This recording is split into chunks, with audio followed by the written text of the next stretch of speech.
because our children deserve better. And I think I've gotten under my 4 minutes, and I would like to submit a more detailed statement for the record. Thank you. Do you have that statement with you? Yes. Good. I wasn't sure how many copies you wanted. You can hand it to Mr. Minarski. Thank you. Okay. Mr. Brown is next. Thank you very much for, I'll try to fix this. Thank you very much for allowing me to speak a bit. Thank you for coming. Part of my career, my career is over, I hope, anyway. Part of my career was at CDC, where I was responsible for public health follow-up at all the Superfund sites in the country where there had been injuries occurred. And part of that process was trying to learn what happened and how to stop that. And I think what I'd like to do this evening is give you some guidance on how I think a community can make a decision that really, you're not toxic. I'm a toxicologist, I don't know what to do. You really need that help. So anyway, there are really 4 questions that need to be answered. The first question is, can the materials that are present in this product get into the body through breathing, eating, or the surface? And with turf, we know that they can, and they do, and that's been demonstrated. The second question is, what are the chemicals that are there? And that we know part of, but we only know part of it, and we can't know all of it because the source of the products keep changing. There's no quality control to be used when you get these products. If you now want to know what the toxic actions are, you can't, because you don't know what the toxic chemicals are. We know what some of them are, but we don't know what all of them are. So the 3 of the 4 questions you have to answer, we can't answer. The fourth question is, what do we know about the people who will be possibly exposed to it? How many, and what is their health status? And what are their activities? What's their age? What's their gender? Do they have asthma? Do they have other diseases or other kind of chemicals? So our problem that I lay out for you, which I don't think anyone can answer, because you first have to know what the chemicals are. You need to know what the chemicals are. You need to know that the chemicals present are toxic and they produce health effects. They've been shown to produce cancer and birth defects and other things. We also know, although we hate it when people tell us that, because people just tell me every community is unique, every school is unique, and every child is unique. And after going through CDC, I can tell you they are, unfortunately. People do weird things. And so we can't do a complete and systemic analysis to make a decision. How can a board in Greenwich or Westport or anywhere make a decision if they're not trained to do that, because the people at EPA haven't done that? But we do know that there is reason to be concerned about turf fields. And I'd like to talk to you about soccer players and cancer for just a moment. By March 2018, 201 soccer players were identified as having cancer by the soccer coach in Washington, University of Washington. And when we look at that as an epidemiologist, we try to see, are the ratios right? Or is it just what it should be, okay? Well, we know that 116 of these 200 people were goalkeepers. Now, I don't know how many of you have coach soccer teams. I'm willing to bet most of us have at some point in time. How many goalkeepers did you have? 2, 4, 20, 10? 2. If you were lucky, you had 1 that knew what they were doing. So that is enough to give you the heebie-jeebies. That's not a scientific term, but that's a term that worries me. So you look deeper at the problem. You say, what about the different kinds of cancer? Well, let me just read some things to you. Lymphomas on her list. One out of every 2 players were soccer goalies. Sarcomas. 9 out of every 20 players were soccer goalies. Testicular cancer. 7 out of every 12 players were soccer goalies. Thyroid cancer. 8 out of 10 players were soccer goalies. Brain cancer. 6 out of 6 of the people with cancer were soccer goalies. Lung cancer, 3 out of 3 were soccer goalies. Those numbers are chilling because the ratio is wrong. It should not be any more than 1 out of 11. So we know that something's going on with this field, and that's enough to make you stop and think. But stopping and thinking is one thing, but how do you do it? I work for a non-profit for doing some other projects now, and we've spent a lot of time with communities and community decision makers, and we find that community decision makers are very often handed this problem. And then the source of information they're getting turns out to be a difficulty. So we've been preparing health impact assessments in serious situations like this. Health impact assessments gather the data, looks at, is there sufficient data to answer each question? Is the data provided? Or is there no data at all? In our health impact assessment, we require that every question have a complete answer. But your problem, the problem for most boards is they don't know what the questions are. Well, in order to deal with that, we've begun to put together checklists. So for turf, we have a checklist of 25 questions that would need to be answered. And if you don't have any one of them answered, you don't know all the information. First question is, can you conclude or I'm sorry. give the rest of it quickly, because we're over 6 minutes now on. I apologize. I'll give you this list so you can see what it looks like. Thank you. Thank you. The next speaker is Patricia Taylor.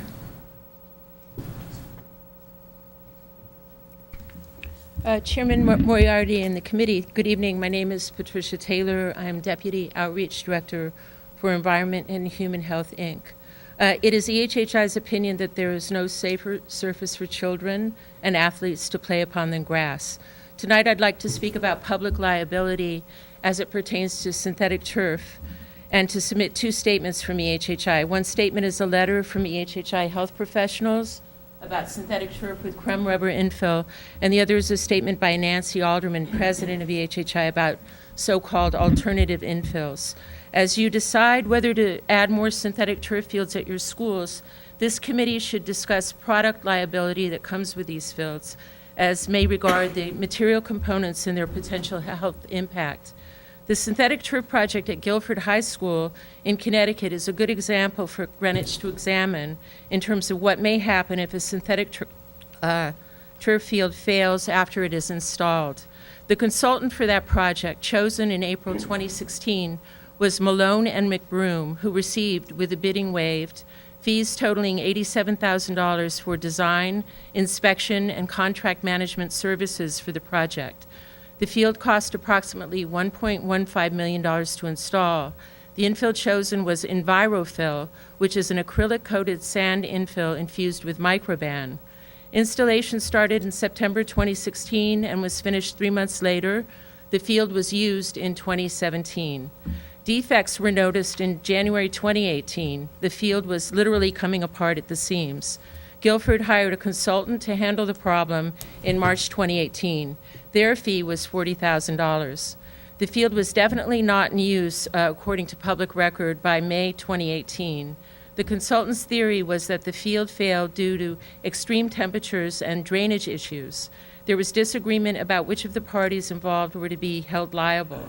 Legal action commenced and was settled in a confidential agreement by December 2018. Guilford may incur additional engineering fees that are not covered by the settlement.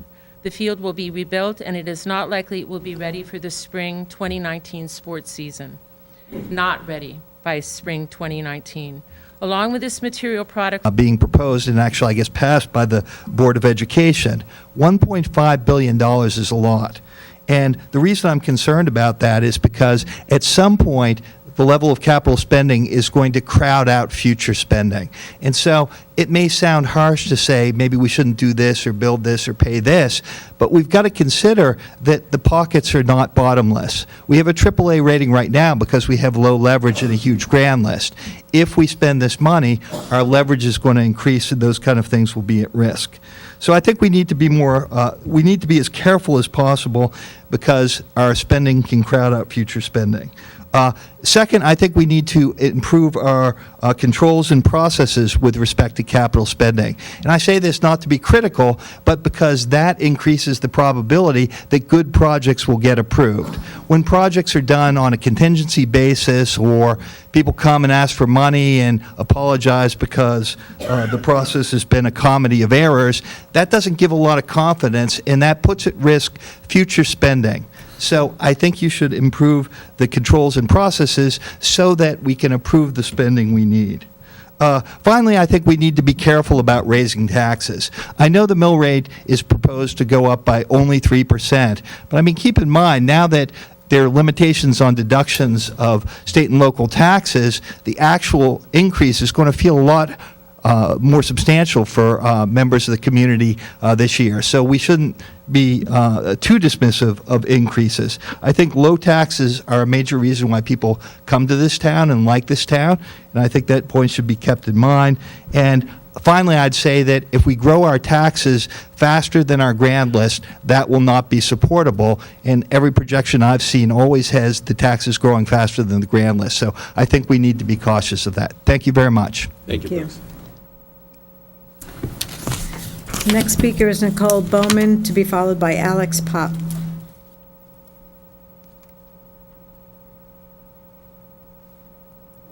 Is Nicole Bowman here? I guess not. So Alex, come on up, to be followed by Dr. Savicek. And I mispronounced your name. You can correct me later. Thank you for having me once again. My name's Alex Pop. I'm a 20-year teacher at 5th grade at Riverside School. I'm here just to speak on my experiences and first give you a first-hand perspective on a couple of things. First of all, I think it's a primary priority is to maintain or lower the number of students per teacher. Do not increase the class size guidelines. I would rather see, if there's a budget cut, instead of increasing the number of students, that capital be cut. Maybe money would come from Cardinal Stadium or consultants, workshops, and even administration. I'm also here to talk about the facility master plan that's down the road. You know, it's based on a net square footage formula, but I would argue that more space is needed for students to learn premise. I would say that's obsolete.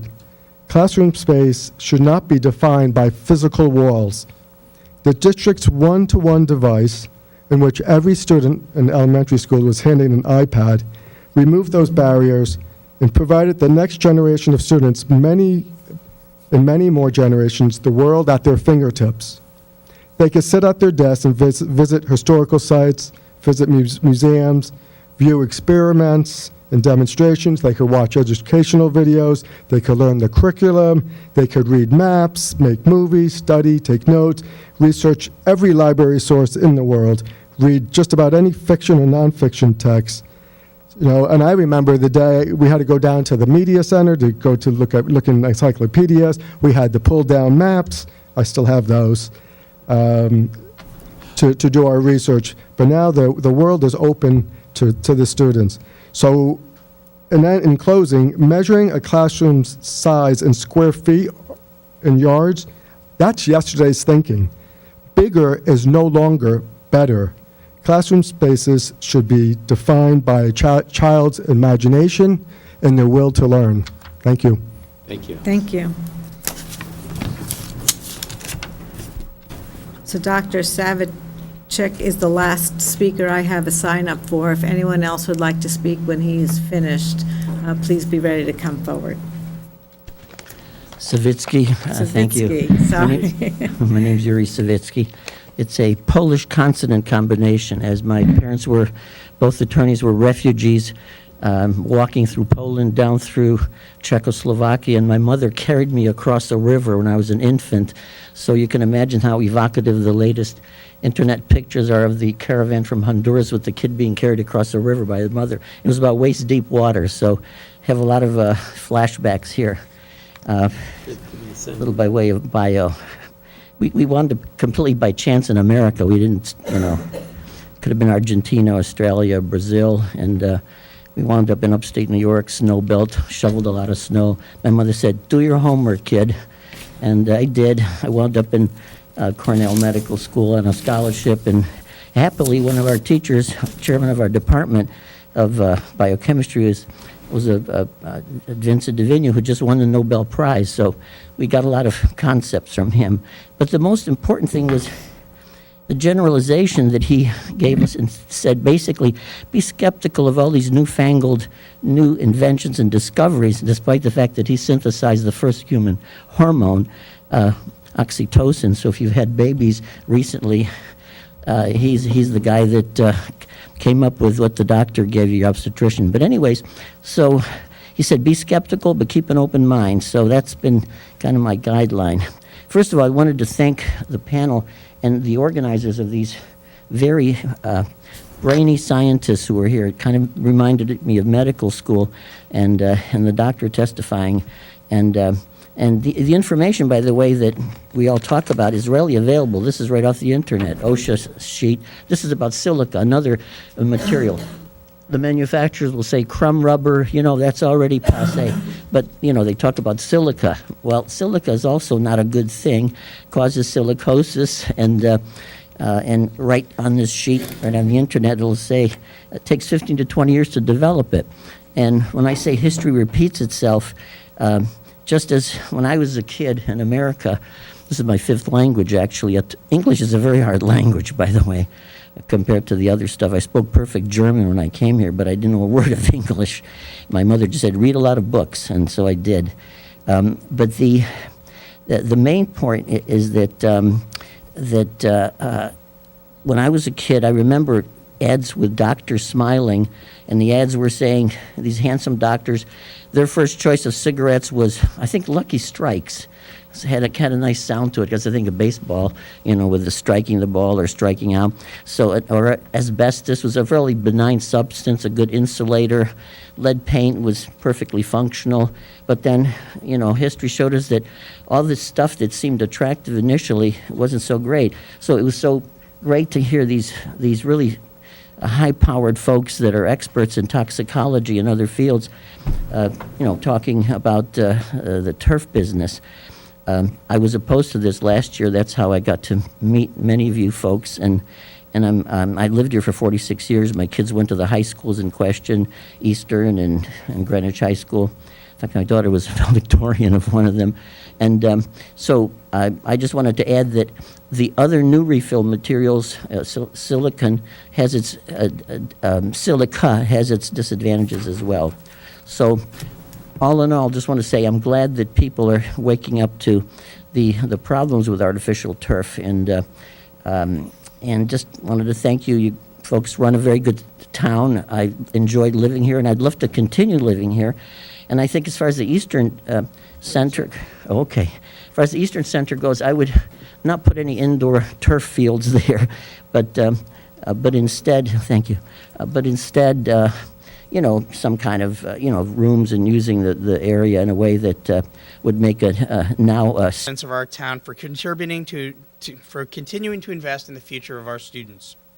I'll turn the presentation over to Ralph to provide a few more details, including student outcomes that we are enjoying as a result of the town's investment in the Greenwich Public Schools and our strategic plan.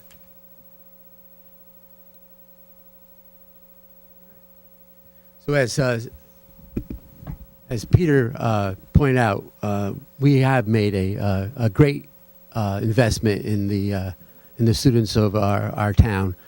They are our future, folks. So we need to continue with that investment. As you can see on the slide up there, we are the fourth highest performing district in the state of Connecticut, based on the Connecticut Accountability Performance Index, which is made up of a number of factors, 12 factors as a matter of fact. Some of them are standardized tests, some are attendance, some is college readiness.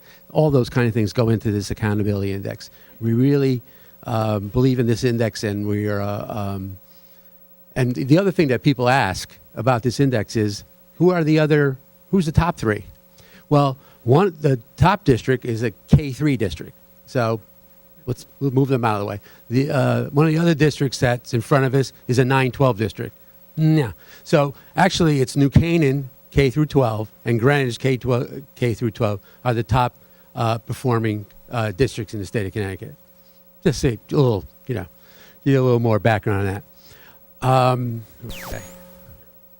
And as you can see on both the English Language Arts SBA and on the SAT, we are doing well. The line continues to go in the right direction, up.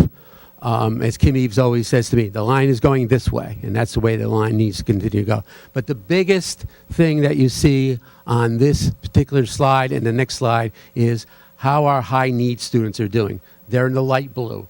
Our high needs students are performing well. They're growing, and that's what we need to continue to see.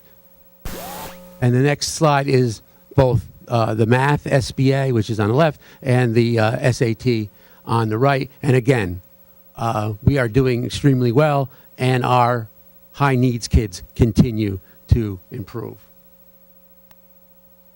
This is one of my favorite slides. This is AP scores for the Greenwich Public Schools. As you can see from the slide, 94% of our students achieved a 3 or better on the advanced placement test. Now,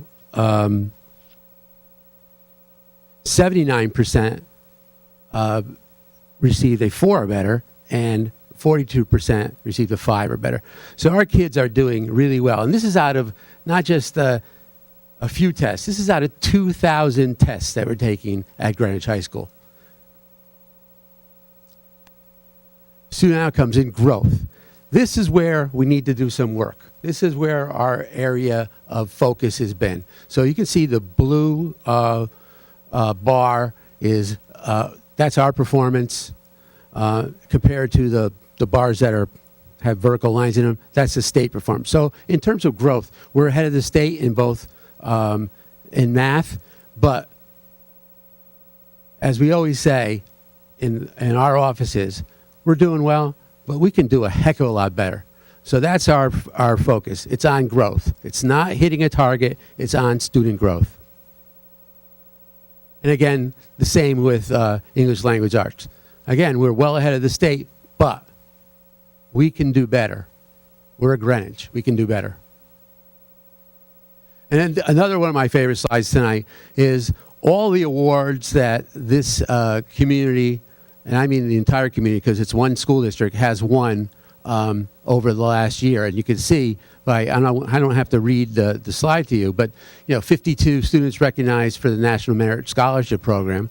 9 out of the last 10 years, we've won the Connecticut Math League Championship, and it goes on and on. You go down to sports. Last year, we had 10 FCAC champions and 6 state champions. No other town can talk about that. In fact, the athletic program received the FCAC Cup last year as the premier sports program in our league. We also have students engage in other activities as well. The arts are doing extremely well. That selection for the National Silver Portfolio Award, that is a major award. That's an award that is not given out lightly, and we don't receive it very often. So that's a big one. And community service, we'll be having that ceremony coming up in a couple of months. Can't wait for that, and that's a big one. And the National Honor Society, there were over 200 students in our senior class that received recognition for the National Honor Society. So 40% of our senior class was inducted. My hand still hurts from shaking all those hands that night. Our student enrollment history. Our student enrollment's been around 9,000 for a while. But we have been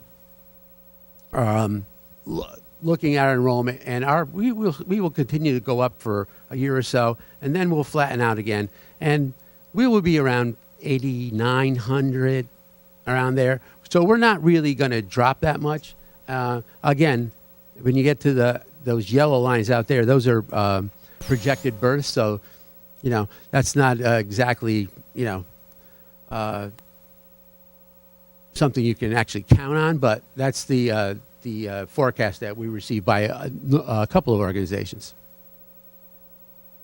And then you can see our projected enrollment for next year. Next year, we're down 80 at the elementary level. We're up 19 at the middle school level, and the high school is at 98 plus.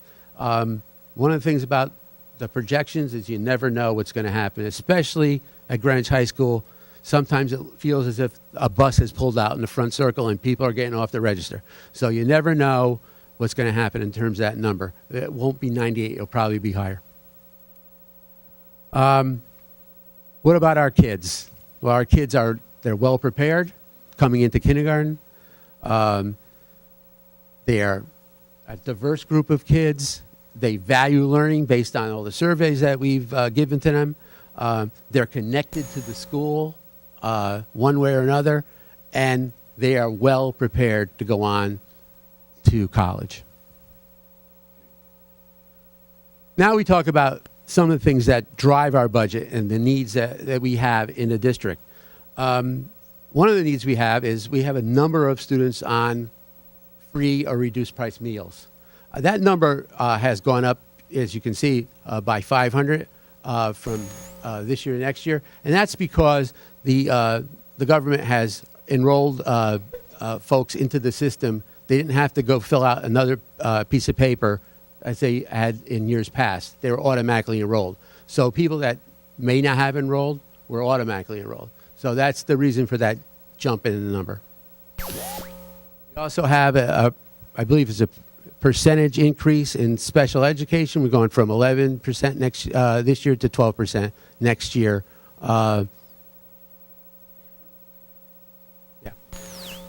Again, our English language learners,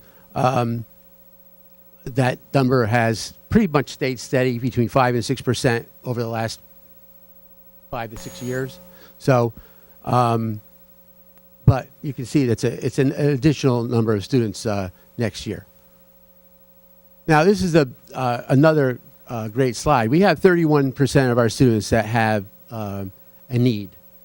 6% of those students have a high need, have multiple high needs, I should say. So that's what that blue bar represents. The green bar is one high need, high risk factor. The blue bar is multiple risk factors. Those are the students, though, that when you look back at that slide that I previously showed you, those are the students that are making gains. But we have to, in order to stay and continue our good work, we need to fund this budget. Okay, so how did we get here? We started out with a 3% increase.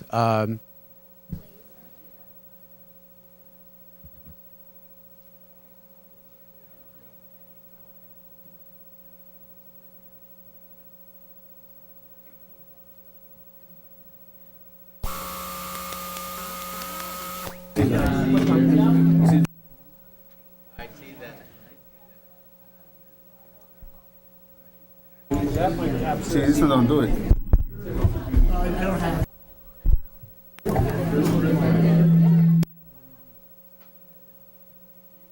Spin that feedback.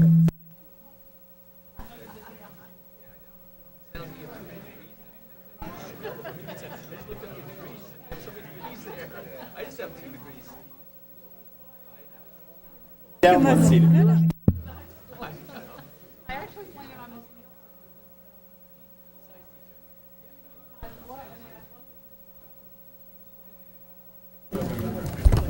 Okay, I'm going to call this meeting to order. Thank you. I'm going to call the meeting to order. This is a meeting of the BET Budget Committee. I want to thank everyone for attending tonight. Tonight, the Budget Committee is receiving the consolidated town and schools budget as proposed by the First Selectman. It starts our work on the departmental review, but I know the departments and the Board of Ed started their hard work many months ago in developing their operating and capital budget. So it seems like budget work is a year-round proposition in our town. I want to refer to a meeting schedule that we've put together. There are hard copies of the individual meetings that the Budget Committee will be holding through the month of February. We start with January 31st, next Thursday, with spending the day with the Board of Education, both on operating and capital. And then, starting the following week, we will have individual departments come in to talk to us about their budgets and work through some of the questions that we may have. The schedule, as I said, is a hard copy over on the side, and then we will be posting it on the budget schedules and documents page on the town website. That schedule often gets updated as we move through the meetings and determine that we may need to meet with additional departments or not meet with other departments. And so I ask you to look to the website also to see if the schedule has been revised. After the BET Budget Committee finishes its work, our dates for voting are March 1st and March 4th. It then would move to the full BET. The full BET will do its work over the March period, holding another public hearing on March 26th, the Tuesday, and then the full BET votes on the budget on March 28th. And at that point, then, it is turned to the RTM for its review.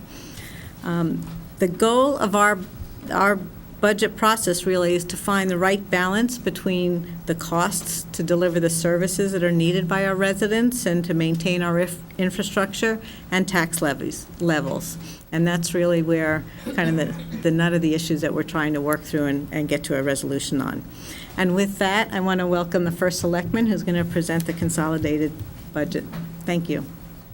Good evening. Thank you, Madam Chairman and members of the Board of Estimate and Taxation Budget Committee, department heads, other members of the BET, RTM, town boards, commissions, the public, and the press.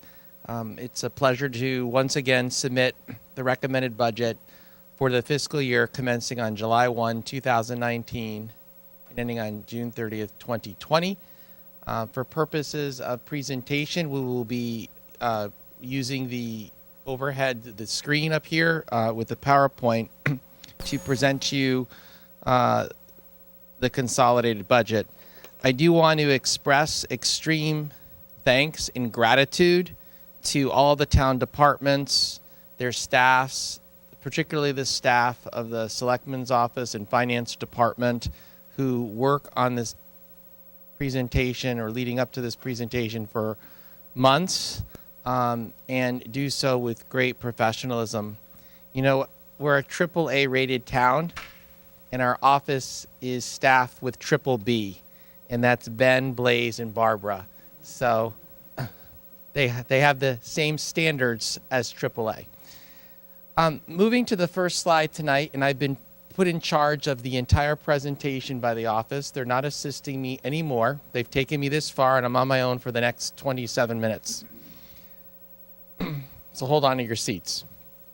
We have a number of documents that lead us into the budget process. It begins with the operation plans that are submitted by each of the departments, outlining their goals and objectives for the ensuing year, as well as what services they've provided during the current year.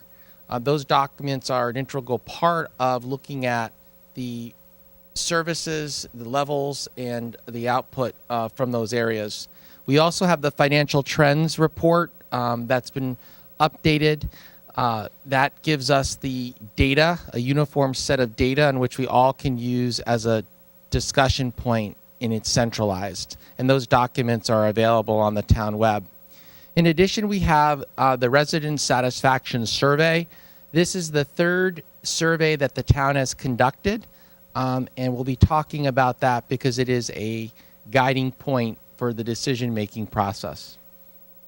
As well as we'll be talking about the capital budget and then the overall operating budget. So the resident satisfaction survey in 2018 was re-administered from the 2016 resident satisfaction survey. This particular edition included an online component, which we did not have in the past. Both phone and online surveys were available in English and Spanish. The statistical differences are noted with the asterisk if there is a 95% probability of the difference being due to something other than chance. You can see from the survey methodology, the instrument was nearly identical to 2016 and 2014. The general satisfaction average values with key town services are trending upward. Overall satisfaction with town services in 2018, 6.01, had a slightly higher mean than 2016, 5.71, in 2014, 5.65. Residents 18 to 39 had a higher overall value of tax dollars, but lower value on quality of education. And that was opposite for residents 65 plus. And that was presented because it was an interesting data point. Looking at general satisfaction, town services, you see the increase, police, fire, public schools, and investment of tax dollars. So you continue to see improvement over the course of the 3 surveys that have been conducted. Looking at the importance of service departments, looking at the building department, planning and zoning, highway, parks and rec, and inland wetlands and water courses, there's been efforts over the last several years to make improvements to permitting processes, regulatory processes, and I think we're experiencing some marginal uptick through those efforts. In building inspection, as an example, they're looking at improvement in people's satisfaction with the time, the accuracy, the help and assistance, and the information that is provided to them. Recreation passes is something that touches a lot of people in our community, and something that could be equivalent in the past of perhaps going to the dentist to have a tooth pulled. That now has, I said in the past, Joe, in the past. We're in the present, and we're really talking about the future. It's actually much more equivalent to, say, going to a fine meal at a Greenwich Point. You could see improvement in that as a result of automation and using technology to facilitate getting those passes. And I do want to tip my hat to the folks upstairs who may handle that, and the people throughout the year.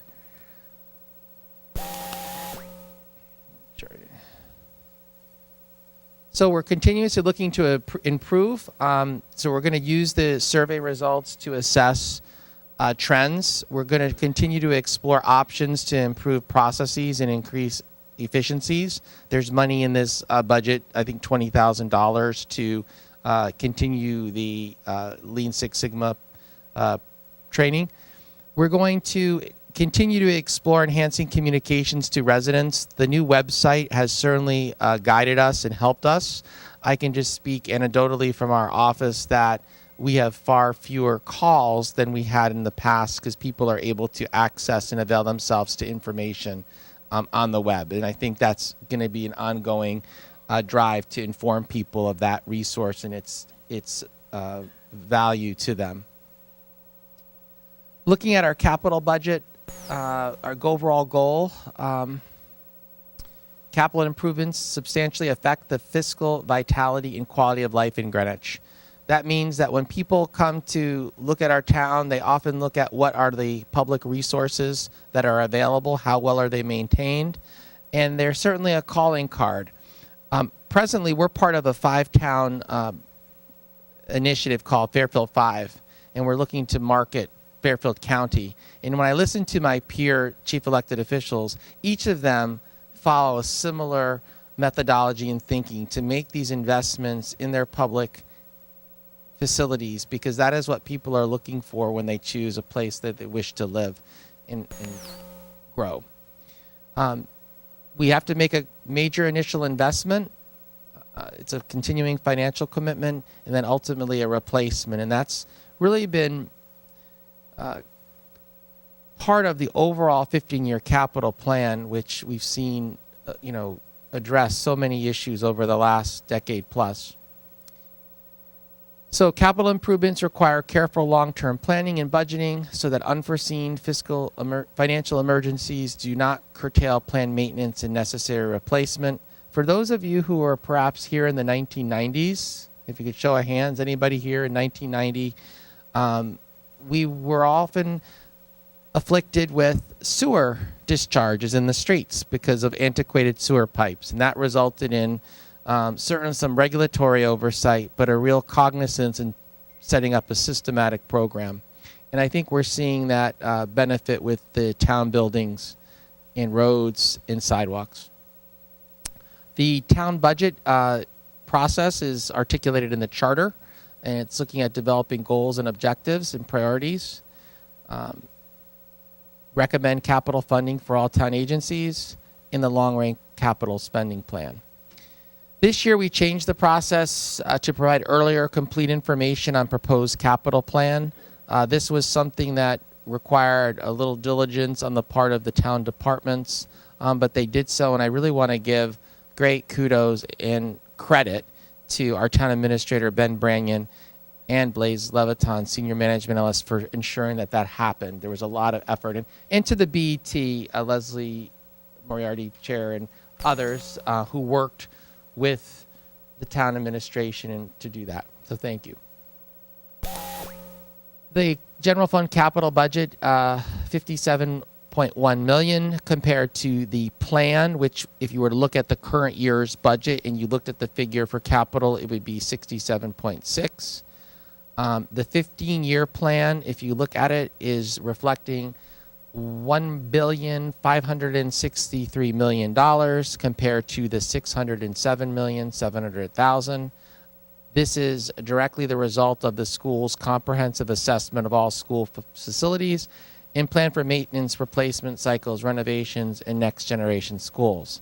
I recognize that this is part of a deeper conversation we'll be having with the next presenters, and we recognize that there's a lot of focus in the short term on ensuring that there are adequate processes and controls as something of this magnitude is undertaken.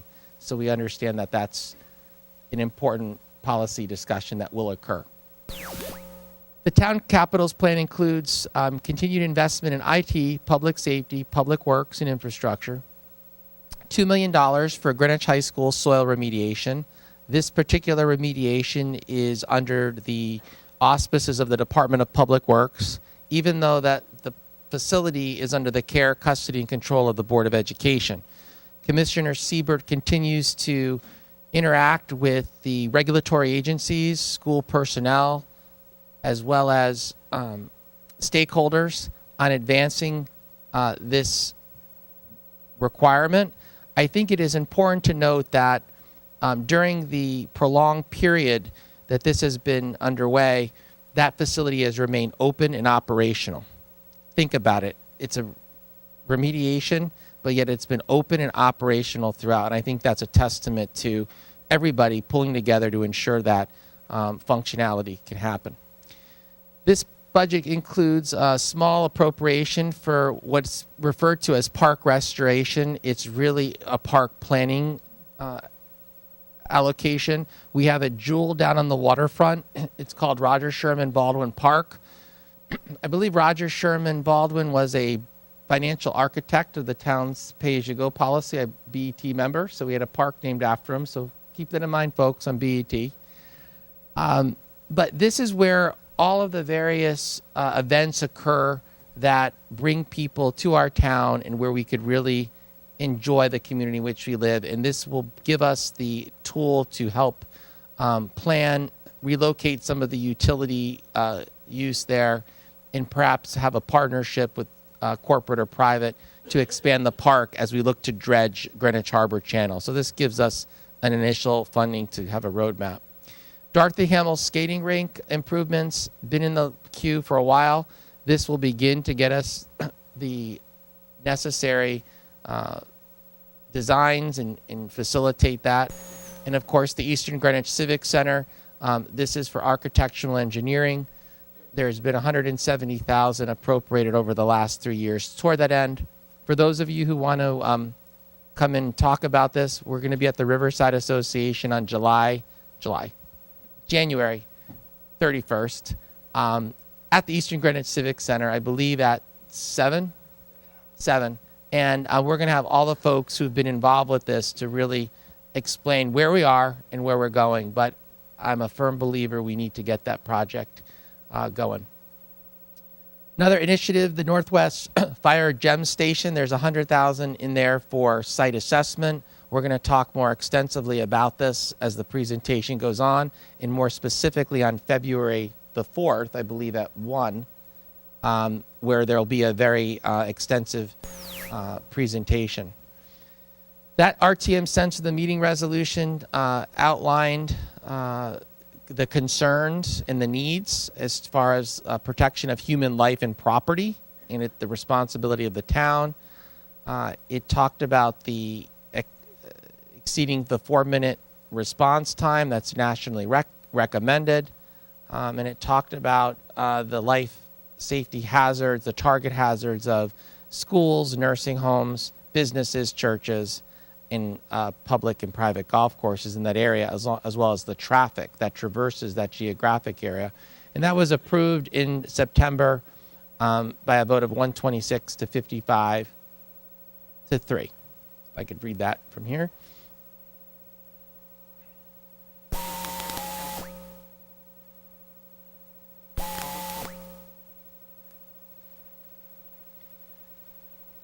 Emergency response times in Northwest Greenwich exceed the 4 minutes.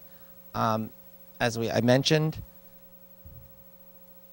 it's in that resolution. As you could see, it enumerated what they were requesting to be done, determine whether and where a new firehouse in Northwest Greenwich is needed, establish what the likely total capital costs for land acquisition and construction, provide simultaneously with any such capital budgetary proposal an assessment of overall fire department staffing, likely annually ongoing operating costs of any new firehouse in light of such overall staffing. This map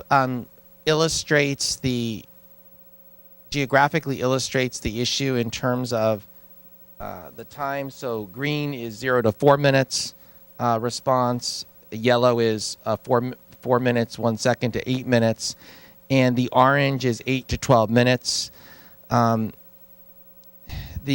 factors that we were looking at are distance and, of course, speed and time are factors incorporated into that assessment as well. We cannot change necessarily the speed. They respond code 20 lights and sirens, and that equates to a certain amount of time. So in order to effectuate reducing that problem, we need to look at the distance of the responders. The fire department calls were looked at for a 5-year period. Again, code 20 lights and sirens, emergency responses only. The map is illustrative of locations. It does not show frequency response to an address. Pardon me, I'm hitting the... There's a heat map which has been developed to show frequency of response to those addresses. You can see that over there. It's on my right, on the right of the screen, those red areas. That illustrates the problem that we are trying to solve with the hot spots.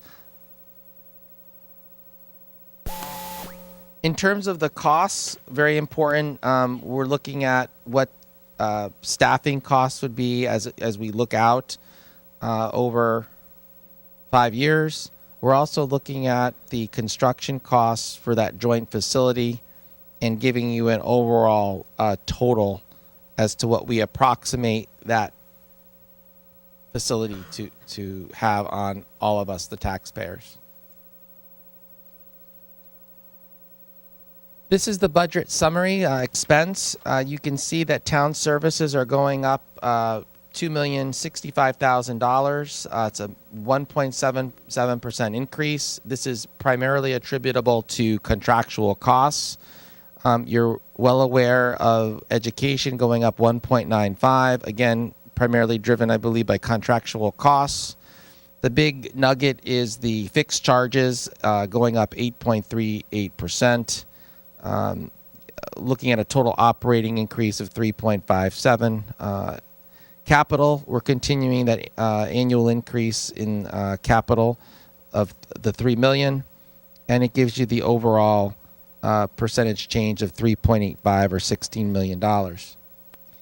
As we take that and we further look at the fixed charges, you could see healthcare is going up 10%, $4.6 million. OPEB going down, post-employment benefits. The pension contribution is going up. This is directly attributable to the retirement board lowering the discount rate and therefore resulting in an increase in the annual contribution. There's the subsidy to the Witherell going up $300,000 for an overall increase of 8.38. Now, as it relates to healthcare budgets, cost containment strategies that have been employed over a period of time has been movement to health savings accounts in the 4-year period of 2012 to 2016. In addition to implementation of wellness initiatives throughout the town and Board of Ed, and then the transfer to the state partnership plan over the last 2 years, which has resulted in a stabilization of those costs.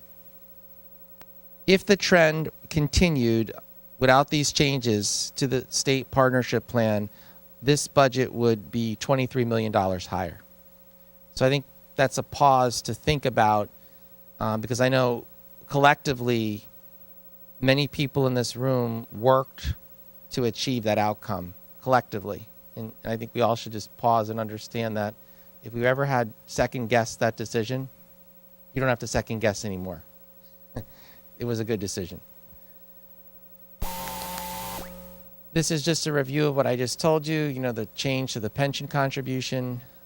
The town negotiated a successor labor contract with the Silver Shield Association effective January of this year. All new hires are enrolled in the defined contribution plan. The town contributes 7%. The defined benefit plan is now closed for new hires in the police department. Part of that agreement called for a cost of living adjustment for the defined benefit plan participants, identical to what we have for civilian groups, the unions, when they move to the defined contribution plan. So the defined benefit employees increased their retirement contribution from 5 to 6% effective July 1 of 19. This is illustrative of that as it relates to the changes with the Silver Shield. If we had not made this change and continued on the current trajectory, we would have a cost increase of $20 million. So over a 30-year period, the town is saving just under $20 million as a result of this change.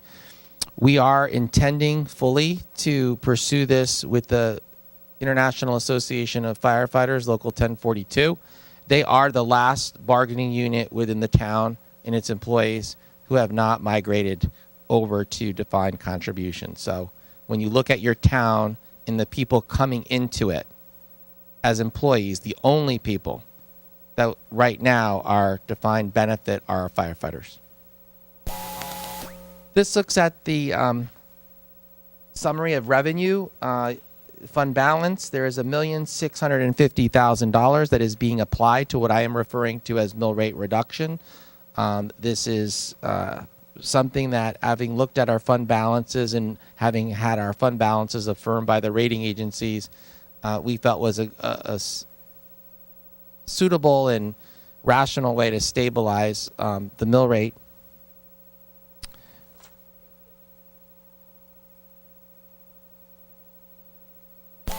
Headcount, always an issue.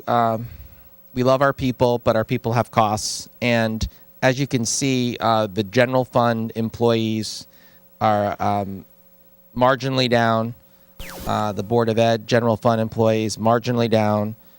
Other funds, there were some transfers there, and there was also grant positions, I believe, with BOE. It's reflected there, but net we're flat. Marginally, fractionally, we are down. So we can further examine that as we go through our reviews with you, but there is no increase and there's no major decrease. We're stable. So the initiatives continue, improve efficiency and optimize resources, Lean Six Sigma, advance the Northwest fire protection, continue to develop community partnerships. We had the first Greenwich Economic Forum, attracted global presence in late November, mid-November. Certainly helped affirm that this is a place for people in financial services, private equity, hedge fund, and we look forward to continuing that into the 2019 with even stronger partnership with the state of Connecticut. The state of Connecticut supported this endeavor through DECD, and I think with our new governor, and particularly with our new First Lady being our participant in this past year's event, we can expect, I think, even greater support for the 2019. Think Greenwich continues. This is the marketing initiative. We are still working with our consultants that are doing lots of tests, ground tests and both water tests, and we're waiting to meet with the Connecticut Deep and the EPA to develop a plan. So we will come back and ask for money if we actually get an approved plan in place and going. But right now, there's no reason to do that because we have there's no plan, there's no meeting, it's just not. We're stalled right now, and it's a shame because the students at Western Middle School have only a partial field to use right now. Also, Central Middle School is also off our table right now. We're still doing design study for Central Middle School, but and that'll take place in the coming months. But we're still going to wait because our need to use Central Middle School has diminished because we figured out school start time at the high school in terms of getting our athletes out earlier and being able to practice when it's still light out. So Central is still something we're going to be working on, and I've seen, and one of the neighbors at Central actually sent me the contracts that were developed for Central Middle School. I've seen the contracts. We are amending those contracts so that our consultants are looking at both turf and natural grass. So that contract's not going to look like it does today, next week, because it's going to be amended. We're not, and we also have to say we are not looking at lights at all. So, so we're looking at both turf and natural grass, no lights. Yeah, so our capital infrastructure, if you could see up there, our major projects in the $13.8 million ask. The biggest of all of them, Eastern Middle School, the curtain wall, the exterior of the building needs to be completed. GHS locker room, that would be actually both Eastern and GHS are in their next phases from this year. And the cooling tower. Our cooling tower is too small to cool or heat that entire building. And we're finding that now as opposed to sooner rather than later. But we're gonna upgrade it so that it can do the whole 450,000 square feet that we have at Greenwich High School. 25% of the projects are some kind of abatement, oil tank removals, and life safety upgrades. And then another 20% are projects for specific locations. And then our technology improvements, we're asking for to upgrade our infrastructure, our wireless networks and such, 259,000. Digital learning, it's a 10% reduction due to the elimination of consulting services, but also it's a different number because we've decided that it's going to be less expensive for us to purchase devices rather than lease them because the interest rates are going up. And then our phone system, especially at Greenwich High School, can go any day. We need to replace that phone system. That's a major safety issue. So, process improvements that we're going through. You've already seen the new budget book design, and Lori deserves a tremendous amount of credit for developing that book. It tells a story, and it's a great budget book. So we're very happy with that. We are conducting, this is something new, we are conducting a program inventory and outcomes. I have a small committee looking at all our programs, and then we're going to come back and take a look at what's working really well and what's not. And then we may have some redundancy in our program, so we need to look at that as well. So that's something new, and that's something that we will be looking at and helping us to form our budget presentation for next year.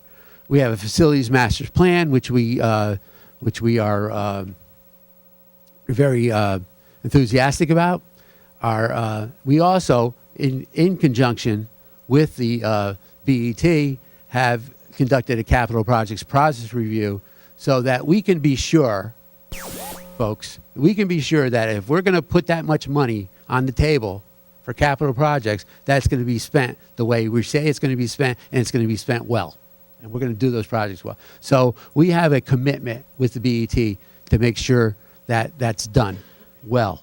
And that report will be coming out soon, and we will share our capital projects process review report with all of you, probably, I would say, at the beginning of February.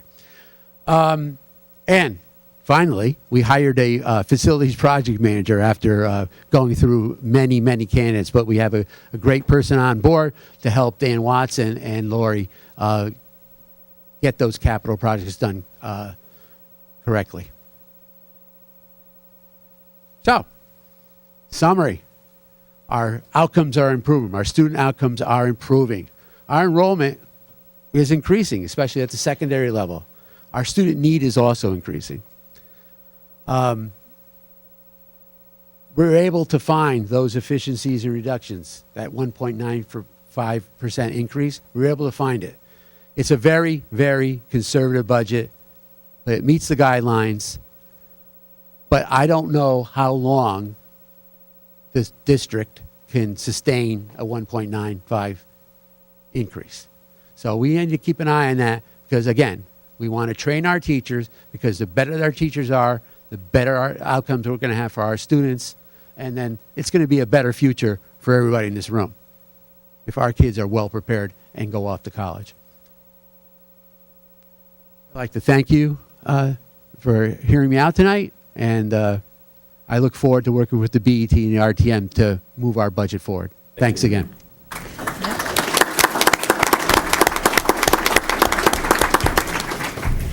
Thank you for that presentation. So we now have the background for both the town and the Board of Ed to help us move forward in understanding the budgets. The next part of our meeting will be a public hearing. Just to repeat the process that we have for the public hearing, those people that would like to speak, there are forms on my right, your left of the room. I have to pause because I always get my rights and lefts mixed up. To please include your name and the topic upon which you would like to speak, and then hand the sheets to Mr. Minarski here up front, our controller. He is going to organize the names by topic. And then we will call the speaker. We'll call the speaker following the person who's coming to the microphone if that person can be ready. Rather than have a strict 3-minute time for speeches, I would like to ask speakers to keep within 3 to 4 minutes, and we'll let you know when it hits the 4-minute mark. But please keep your comments to the point. If another speaker has identified the point that you would like to make, feel free to reference those prior comments, and we'll all move forward. But so thank you again for participating. After tonight's public hearing, the Budget Committee then moves on and continues its work to review the documents we got this evening and to meet with departments over the next 4 weeks or so. So with that, we will start. So we're doing field first?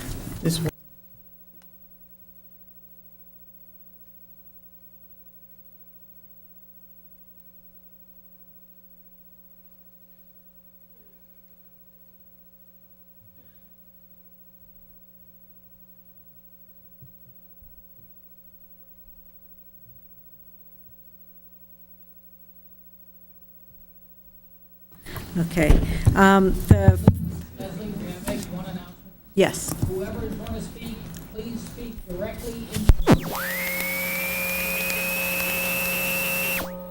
we will not pick up your sound.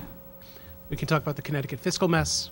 We can talk about the record tax increases being proposed by the BET in a Connecticut that is in trouble. We can talk about the Board of Education cutting teachers. All of these things deserve time to be debated.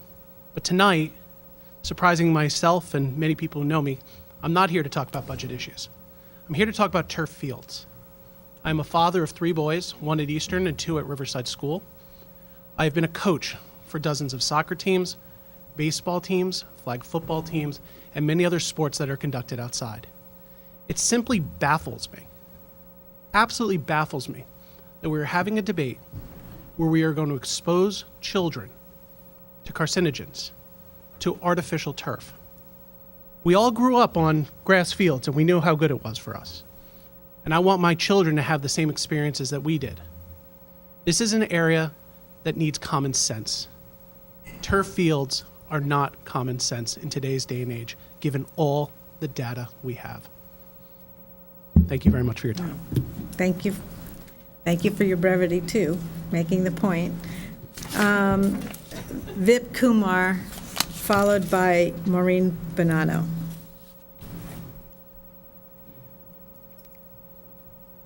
Good evening, and thank you for your time today. My name is Vip Kumar. I live in Old Greenwich. I've lived here for 11 years. My purpose this evening is to talk about sports fields in Greenwich, not specifically turf. So I've had a lot of experience since I've lived here. I've played for 10 years in Greenwich soccer as an adult with a group of other adults. I've coached for 5 consecutive springs and falls in soccer and t-ball and baseball. And as I said, I've lived in town for 11 years. I've lived through nor'easters and hurricanes. My house is in a flood zone, so I'm well aware of the issues we have. So from all these experiences, my kids and I have played on almost every field the town has in Coscob, Old Greenwich, and Riverside. We've played on grass and turf. We've played in all 4 seasons, spring, fall, summer, winter, in 100-degree heat, in minus 20-degree with wind chill factor. We've played in rain, snow, wind, and sleet. So we have experienced times when it's rained on a Friday, it's been 70 degrees and sunny, beautiful on a Saturday, and all town fields have been closed. And we've been disappointed with that many times, especially this past fall. We, from all the times we've played, we pretty much know on all those fields where the water collects. We've seen parents bring bags of topsoil themselves and shovels to fill holes in fields where water collects, where it's difficult to see when you're running, which presents a danger. We've also seen a lot of people work very hard to make these fields playable for us, to schedule alternate fields for us when some of the town fields have been closed. So also from these experiences, I have, so as part of these experiences, I've talked to many parents, coaches, and leaders of organizations in town. We've talked about many topics, politics, music, religion, kids, sports. Obviously, we have many differences. One thing that everyone pretty much agrees on is that we have a problem in town, which is our fields. They need a lot of work. And I know that I'm not unique for having these experiences. As I said, I know many parents that are coaches and players, and everyone agrees on these things. So it's obvious we have problems. We don't have enough fields, and the fields we have need work. 30 seconds. We live in an area with limits. So we're a coastal area. A lot of the fields were built in what used to be swamps. And so there are limited solutions. But there are solutions. We need to work together to find them, whatever they are, whether it's turf or not. The resources that this town has in terms of intellect, money, and vision are incredible. We need to make the most of it. Thank you. Thank you. Maureen Bonanno, followed by Karen Hirsch and Cricket Diamond. Hello, my name is Maureen Bonanno, and I'm one of the co-presidents of the Greenwich High School PTA. My co-president, Ann Fetch, couldn't be here tonight, and she sends her apologies. I'm here tonight to speak in support of the Board of Ed's proposed 2019-20 budget, and we ask the BET to approve this budget as proposed with no further reductions. The proposed operating budget represents just a 1.95% increase over the current year's budget, meeting BET guidelines. The increase is almost entirely due to contractual salary obligations and increases in out-of-district tuition, as you've already heard from Ralph. In order to meet the BET guidelines, significant cuts to the operating budget had to be made. We must now ask this question to you, our town leaders. How does this budget, an already reduced budget, support our children in helping receive a world-class education that they deserve? The demographic projections show a shift in enrollment increases into the middle school and high schools. However, we are reducing headcount. The Greenwich Public Schools strategic plan has already resulted in achievement gains, but now we have to make dramatic reductions in the professional learning, support for our teachers and administrators, and in curriculum development at a level that is not sustainable in the long term to meet BET requirements. It's surprising in a town like Greenwich that we should be asked to make these detrimental decisions. We also support the superintendent's proposed capital budget. First and foremost, the $75,000 design fee for the Greenwich High School entryway is critical to the security of our students. The safety of our students should be priority in the current environment that we live in. And I have to say, from a PTA president standpoint, that's the #1 issue we hear from parents, safety. So that has to be done. There's just not even a question on that one. Additionally, we support the ongoing expenditures for the much neglected Cardinal Stadium. The bleachers are in major disrepair and there are 0 bathroom facilities and no accessibility for the handicapped. The stadium needs to be addressed. We're happy with the locker room progress and we look forward to the completion of the locker rooms. The administration, along with town officials, have done an extensive study conducted on our facilities. The findings clearly indicate the need to invest in maintenance at an increased level to protect our assets for the future. Adding in the growing enrollment projections, the current state of our facilities are just not adequate, and we need to look forward. Now is the time to support our interim superintendent and vote in support of the BOE's approved proposed budget. Please do not make any additional cuts on an already lean budget. Thank you for your time. Thank you. Thank you. So the next speaker, Karen Hirsch and Cricket Diamond, to be followed by Candace Garthwaite. Good evening. My name is Karen Hirsch, President of PTA Council, and with me is Cricket Diamond, First VP. We appreciate having the opportunity to stand up and speak in support of the Board of Education budget. You are behind me. Developing the best prepared, academically and technologically proficient, globally astute students is a monumental task that requires time, dedication, and appropriate funding.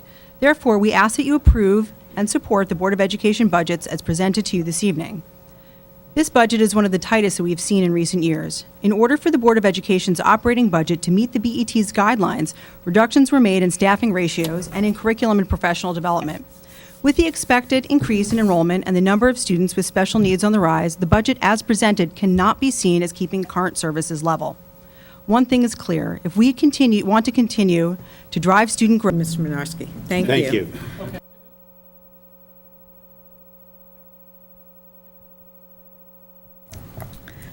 Dr. Yee, followed by Brian Tunney. Good evening. My name is Arthur Yee, and I want to introduce myself by reviewing my background training so you can better understand my position on this artificial turf topic. I attended Central Middle School and Greenwich High School, And I would agree with Mr. Mayo that I received an excellent education here in the Greenwich Public School System. After I left high school, I majored in chemistry at Amherst College, from where after that I attended University of Connecticut Medical School, and after that I received my internal medicine training at the Columbia Presbyterian University Hospital in New York City, after which I did a 3-year subspecialty training in infectious diseases at the University of Pennsylvania Hospital. So my training is in chemistry, background is in chemistry and internal medicine and infectious diseases. I'm board certified by the American Board of Internal Medicine, infectious disease and internal medicine, and I've been on the medical staff at Norwalk Hospital up the road here in 95 for the past 30 years. So as a physician and a parent of 2 daughters in Central Middle School, I'm here to speak against the Board of Education and the Department of Parks and Recreation proposal to artificially turf the middle school fields in order to increase field playing times, and thereby exposing our children to carcinogens contained in the artificial turf system, which consists of the base and the backing, the plastic grass blades, and the infill material to support the grass blades. As a physician, the most important directive of the Hippocratic Oath is to do no harm first. Exposing our children to artificial turf puts them in harm's way. The following facts, not hypotheses, but facts, do suggest that artificial turf can harm our children. Scientists know that chemicals and carcinogens, especially lead and zinc, contained in artificial turf can enter the human body via the skin by direct absorption as well as through the eye mucous membranes, and by swallowing bits of artificial turf material and by inhaling aerosolized toxic carcinogenic chemical dust and gases produced on these fields as they break down with use and with sun and heat exposure. Fact number 2, the EPA, the CDC, and OSHA have all provided health warnings regarding artificial turf use. Fact number 3, to date, there have been no long-term scientifically sound studies not subsidized by the artificial turf industry that can unconditionally state that artificial turf fields with either crumb rubber infill or other organic infills are safe. It's also highly unlikely that there will ever be studies done to assess the health risk of artificial turf on children. Why? Number 1, children have a higher susceptibility to being affected by toxic carcinogens. The reason for that is that children have a higher body surface to volume distribution ratio as compared to adults. That's the reason why doctors say you should not spray DEET, which is that insect repelling chemical, on children's skin, because the absorptive capacity, and it gets concentrated in their blood, goes up to the brain and causes seizures. You can do it in adults because adults have a larger body surface area compared to volume distribution, so it is safe to spray DEET on adult skin, but not on children's skin. The same analogy goes for these carcinogens. If you allow exposure, continued carcinogenic exposure to our middle school students, and they have no choice of being there in the middle school, you're increasingly exposing their risk to carcinogens in their blood, and therefore potentially putting them at risk for cancer later on. Secondly, it would be unethical to knowingly expose our children to these chemicals, carcinogens, in a long-term study. Now, some have suggested using organic infills instead. However, even if organic infills are used, other components of our artificial turf system still contain these chemicals in the backing and the glass blades. Also, organic infill is not certified by the USDA or any third party as organic and is totally unregulated. There are no USDA guidelines in these claims of being organic. Organic fields are not made of or from 100% organic materials. If they have 1% organic materials there, they can still say it's organic. Can I just give 1 minute, just like the other speaker after me did? You know, I created a problem because I allowed the speakers that traveled a distance to come to us a little bit more time, but there are a lot of citizens that also have comments that they want to make. So I'll give you 30 more seconds. I took up some of it, but 30 more seconds, please, and then you can submit your comments in writing to us. We will submit them to all BET members. The current state of link between cancer and artificial turf reminds me very much of the status of what happened with the link between lung cancer and cigarette smoking. As you may or may not know, it took 40 years between the time suspected cause lung cancer in the 1920s till the Surgeon General issued the report in 1964 explaining and recognizing lung cancer as a result of cigarette smoking. Why did that delay occur? The cigarette smoker industry delayed, disputed the early results, and even after the report came out, they still disputed and said there was no harm from it. Now, 50 years later, we recognize that it clearly caused 1.5 million global deaths. So I agree with the plan to try to do natural grass, but I do want to mention one thing about what Tom Brady said. I He said, I think everybody likes grass. Yield to the next speaker, please. Use the I'm land on sorry. grass If and you laying can on submit synthetic your turf. comments in writing. Okay. So that's what Thank Tom you. Brady said. Thank you. Mr. Tunney, to be followed by Warren Silver.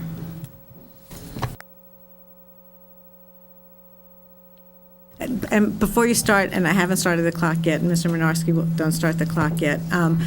I'm sorry for the uneven treatment, but I'm looking at the clock. I'll be and- very fair. And we do want to try and keep speakers to 4 minutes max. I'll Thank be you. way less than that. Thank I you. promise you. Brian Tunney, thank you very much for hearing us. I do agree that the town needs more playable fields, especially in the fall and in the spring. I do believe that grass is the best option because when you do grass, you do what we do it correctly. It's a much lower cost in the long term and can be used for many, many years. The big issue is most of our fields are below grade or built in swamps. So if you do it right once, a grass field will last for years and years and years. The other thing I will say is through the PCOD, we're looking for open spaces. With grass fields, you have open space. With turf fields, you have fenced-in areas. And I believe that's what I want to say. And thank you very much. Thank you. Mr. Silver, followed by Jason Auerbach.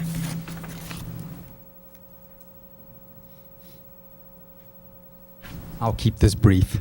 Thank you. What's your first name? Warren Silver. Thank you. Good evening, ladies and gentlemen. My name is Warren Silver, and I stand here tonight as a parent and a resident of Greenwich who's deeply concerned with the Board of Education's desire to turf our middle school fields. To be clear, I support the need for more fields for student activities, but I'm opposed the use of artificial turf at middle schools. As you've heard from experts tonight, which I'm not going to repeat what they've said because I'm not, I don't have the qualifications. I'm just going to make one point along those same lines. The EPA, the CDC, OSHA have all provided health warnings when playing or working on artificial turf. All across our country, towns are passing moratoriums against new turf fields until they get definitive answers on safety as it pertains to children. Does the Greenwich Board of Education and Parks and Recreation believe they are more knowledgeable than these respected agencies? Greenwich residents have spoken. I, along with 2,150 residents, have signed and delivered a petition to all of you, along with the Board of Education, the RTM, and the First Selectman. So what is our ask? We would like the BET to remove from the Board of Education's budget the placeholder for artificial turf for middle schools until we have a study by a government, medical, or entity not subsidized by the artificial turf industry that can unconditionally state that artificial turf with either crumb rubber, info, or other organic infos are safe for our children. Thank you very much. Thank you. The next speaker is Jason Auerbach, to be followed by Kip Kumar. Sorry. Good evening, everyone, and thank you very much. I'd like to start off by thanking all of the hard work that you've all put in, especially on the BET, and many members of the Board of Education. I'm a former member of the RTM and a member of the Budget Overview Committee, and there's so many things I'd want to talk about tonight. And just to reinforce what Mr. Conway said, since I'm speaking into the mic, please speak into the microphone on the podium so it's picked up. This meeting is being recorded, so other residents can review what we discussed here tonight later on. The first speaker tonight is Susan Rudolph.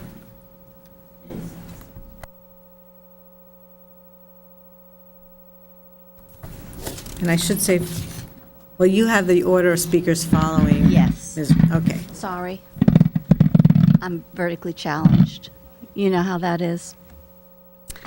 So good evening. I'm Susan Rudolph. Over the past months, I've learned a great deal about artificial turf, including the fact that the industry is large, rich, and powerful. But the most important information will be much more meaningful coming from the experts in this arena. So shortly, you'll be hearing from 4 out-of-town professionals. They're not paid to be here this evening. And I'd like to tell you a little about them now so that their allotted time can be directed to their vital messages. You will hear first from Dr. Diana Zuckerman, president of the National Center for Health Research, headquartered in Washington, D.C. After receiving her PhD, she was a postdoctoral fellow in epidemiology in public health at Yale Medical School and was on the faculty there. Following a position at Harvard, she spent 10 years working at the U.S. Department of Health and Human Services. Dr. Zuckerman is the author of 5 books and dozens of articles.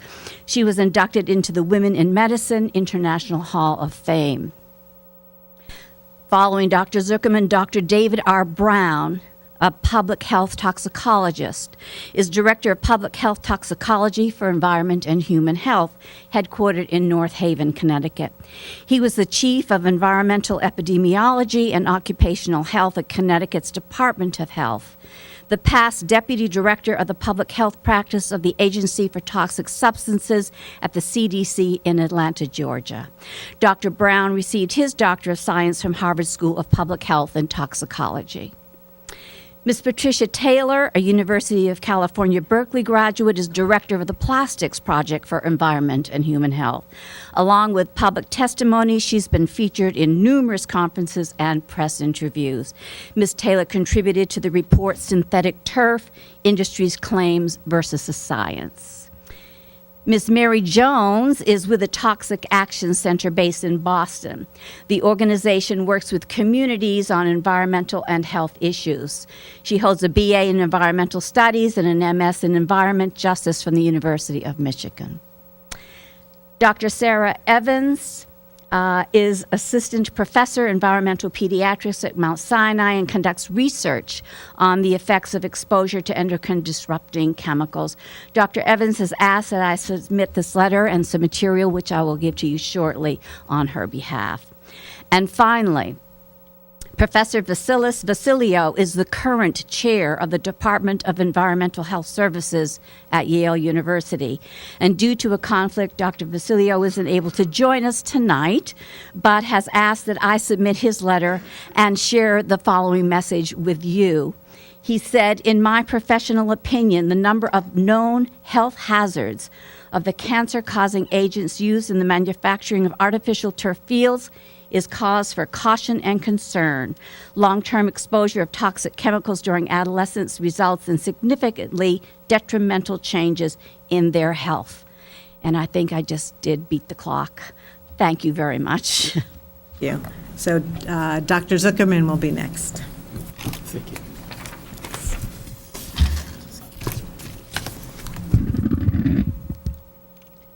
Is this the right distance? Can you hear me? Yes, Yes. thank you. Thank you. I'm Dr. Diana Zuckerman, president of the National Center for Health Research, and I traveled from Washington, D.C. because of the importance of your upcoming decision regarding artificial turf. So thanks for the chance to share my views. I'm a scientist who's worked on health policy issues for more than 30 years, so I don't shock easily. But it is shocking that artificial turf fields are exposing children on a daily basis to chemicals and materials that are known to increase obesity, contribute to early puberty, cause attention problems such as ADHD, harbor deadly bacteria, and exacerbate asthma. Companies that sell and install artificial turf often claim that there is, quote, no evidence that children are harmed or that the fields can cause cancer, unquote. This is often misunderstood as meaning that the products are safe or that they are proven to not cause harm, but there's a difference between there being a lack of evidence and there being safe. Neither of these ideas about safety are true. As an epidemiologist, I can tell you that it takes many years to conclude that long-term exposure to anything is safe, and there's no such evidence for any type of artificial turf. In fact, the materials used in artificial turf contain carcinogens, and when children are exposed to those carcinogens day after day and year after year, they increase the chances of our children developing cancer, as children or later on as adults. Why would Greenwich spend millions of dollars on fields that are less safe than well-designed natural grass fields? The evidence is clear that these hormone-disrupting chemicals found in rubber and plastic can cause serious health problems, and that's why some of these chemicals have already been banned in children's toys in the United States. Scientists at NIH concluded that hormone-disrupting chemicals can be dangerous even at very low levels as well as at high levels. In addition to the health risks, approximately 3 tons of infill and microplastics annually migrate off each artificial turf field, each field. And they migrate into our grass, water, and our homes.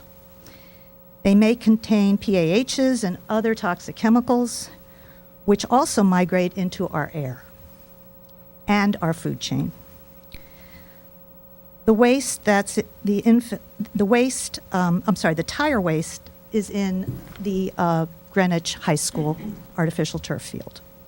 And when that was installed, it wasn't known what these risks were, but we do know now.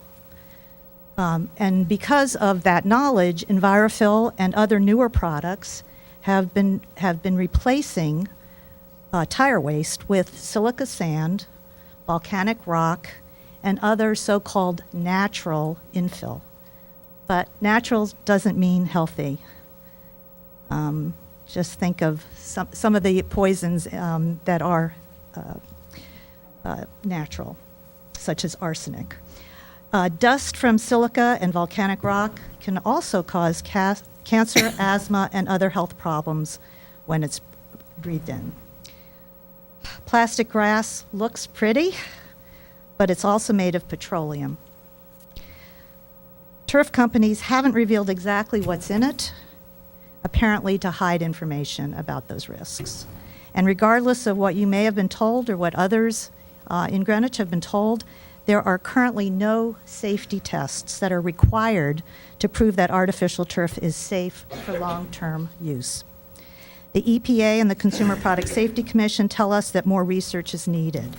But meanwhile, they advise parents how to reduce dangerous exposure to artificial turf. And none of these artificial materials are proven to be as safe as natural grass. I've seen firsthand that officials in school systems and municipalities across the country have been erroneously assured that artificial turf is safe. So I'm here today because Greenwich can set an important example by protecting young children from artificial turf. We know that artificial turf contains harmful materials, so the only question is, how harmful are they? I respectfully urge you to refuse to take that risk. Of the 65 days that we had permits to practice on those fields. That means it was open only 19 of the 65 days that our teams needed to practice there. Central Middle School was only open for the first 2 weeks of the season. We were able to hold about 4 practices and only 2 games there for the entire fall season. The field closures resulted in last-minute changes that were disruptive to all. Our coaches come from far away, New Jersey, and other parts of Connecticut. Many of our parents work and cannot consistently keep up with text messages and email alerts about field changes and time changes. When we were able to make changes, the changes were less than optimal. We would have to squeeze about 20 teams or 258 players onto Riverside School.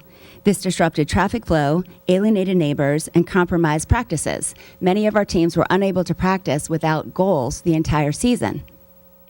We had teams there were safety issues as well. For example, Riverside School is really not a soccer field. It's a small grass field sandwiched between 2 baseball fields. Sprained ankles, forfeited games, and many other issues arise from this. Oh, gosh, okay. Second, the health of our programs is at risk. While the town does everything they can to provide alternative fields, and I would like to give huge gratitude to Don Moore, who's here tonight, as well as Tim Coughlin, who worked tirelessly. They were up till midnight and up at 6 a.m. again to make sure that we could get the fields we needed. The grass fields in town are simply not enough.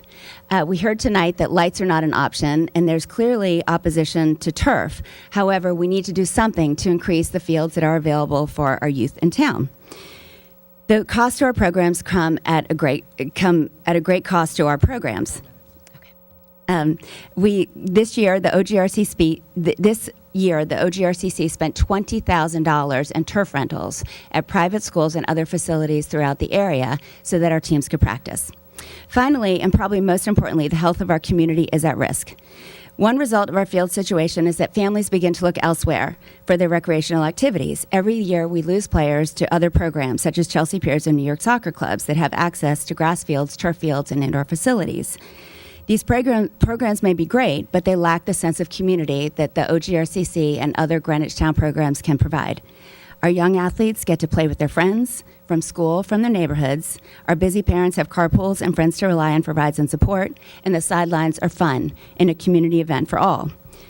Thank you. Can I ask you to wrap up, or you can provide your comments in writing? So one of the points in Mr. Tessie's presentation tonight was quality of life, fiscal vitality, and quality of life in Greenwich in general. And I truly believe that a comprehensive plan by the town of Greenwich to improve fields will help improve the quality of life for all in Greenwich. In conclusion, I'm not putting forth a specific plan. However, I urge the committee to move forward with some sort of comprehensive plan to increase and improve the situation for the benefit of all of our athletes in this community, whether it be creating new fields, grass or turf, improving drainage on the existing fields, or adding lighting to improve the number of hours. Thank you. Whatever Thank the you for your solution might be, comments. action must be taken now. Pat O'Donoghue, please. Thank you. Followed by... Leighton had a quick word. Yes.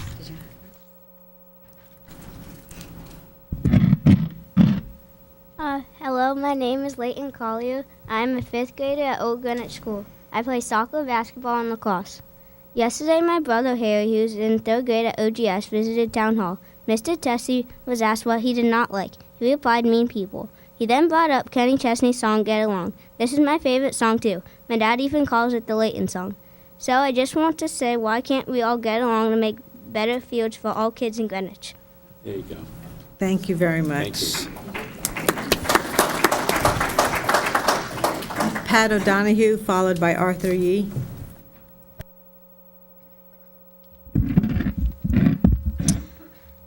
Risks to our youth have never been greater. Teens now spend an average of 6.5 hours a day on their phones. For younger children, mobile media use has more than tripled in the last 5 years. According to the CDC, childhood obesity in the U.S. is now over 20%, with nearly double the obesity prevalence in middle-income groups when compared to the highest income group. High school student nicotine vaping has nearly doubled from 11% in 2017 to 21% in 2018, while over 10% of 8th graders reported vaping in 2018. Depression rates have never been higher, and suicide rates are at the highest in 50 years. In 1997, 10 per 100,000 people killed themselves. In 2014, that number is 17 out of 100,000. Compare that to the Washington study that was cited earlier, where 23.6 out of 100,000 citizens were diagnosed with cancer versus the national average of 22.4. There are countless studies which affirm the physical and emotional benefits of sports. These studies highlight that activity in the team environment foster indispensable human connections critical to physical, emotional, and cognitive wellness. In this town today, that type of environment is at risk. The current field infrastructure is deficient at best and considered laughable by many. As Alicia mentioned, Binney was closed 65% of the time last year, and the Eastern Greenwich Civic Center was closed 75% of the time. Youth sports in this town have become endangered, which in turn jeopardizes the health and well-being of our children, as well as the attractiveness of this town we all call home. The discussion to build a natural grass field at Central, which can drastically increase the traffic to offset Binney and EGCC closures, is misguided. 3 to 4 new grass fields cannot offer the field hours demanded by our youth programs, never mind one. These are real risks to our children and all of us. Phone and mobile media use, obesity, the prevalence of vaping, and growing depression and suicide rates. In the recent past, the turf versus natural grass debate has highlighted negative data regarding the materials used in turf fields. Over time, this data has become obsolete. The anti-turf leaders at the OGRCC recently met with, who are all here tonight, who penned the open letter in the Greenwich Free Press, continue to frame the argument that turf fields are a danger to our youth. These anti-turf arguments impose a natural fear on members of our community, which in turn has created a biased narrative. The truth of this debate is that as innovation and technology advance, so have the materials used in turf fields.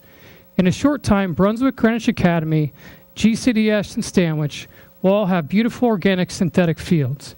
This begs the question, should only the privileged have access to safe, quality fields? And what would new organic synthetic fields bring to our community? The holistic argument would suggest that these fields would promote and allow for greater participation in sports and games, which are proven by countless studies to be inversely correlated with inactivity, substance abuse, social media and screen addiction, depression, and suicide. Nevertheless, the anti-turf leaders continue to highlight the ability to fly in experts from all over the country, as they've done tonight, which I was unaware of. They cite that studies do not categorically prove that turf fields are safe. Yet the absence of evidence is not evidence of absence. Further, the argument is inherently and structurally flawed, as we do not live in closed systems. There is not one sociologist, one psychologist, or one actuary anywhere in the entire world who would testify or affirm that synthetic field turf is a greater risk to our youth than social isolation and the aforementioned afflictions. The context of this debate needs to change now. We need an infrastructure that can facilitate more participation, more activity, more teams, more personal connections for my kids and all kids in town. Are we going to continue to let self-interest in a diligent minority who all live near CMS continue to dictate this argument? Or are we going to assess risk properly, focus on all risks, and prioritize the well-being of everyone in town? For over 2 decades, a solution has not been found.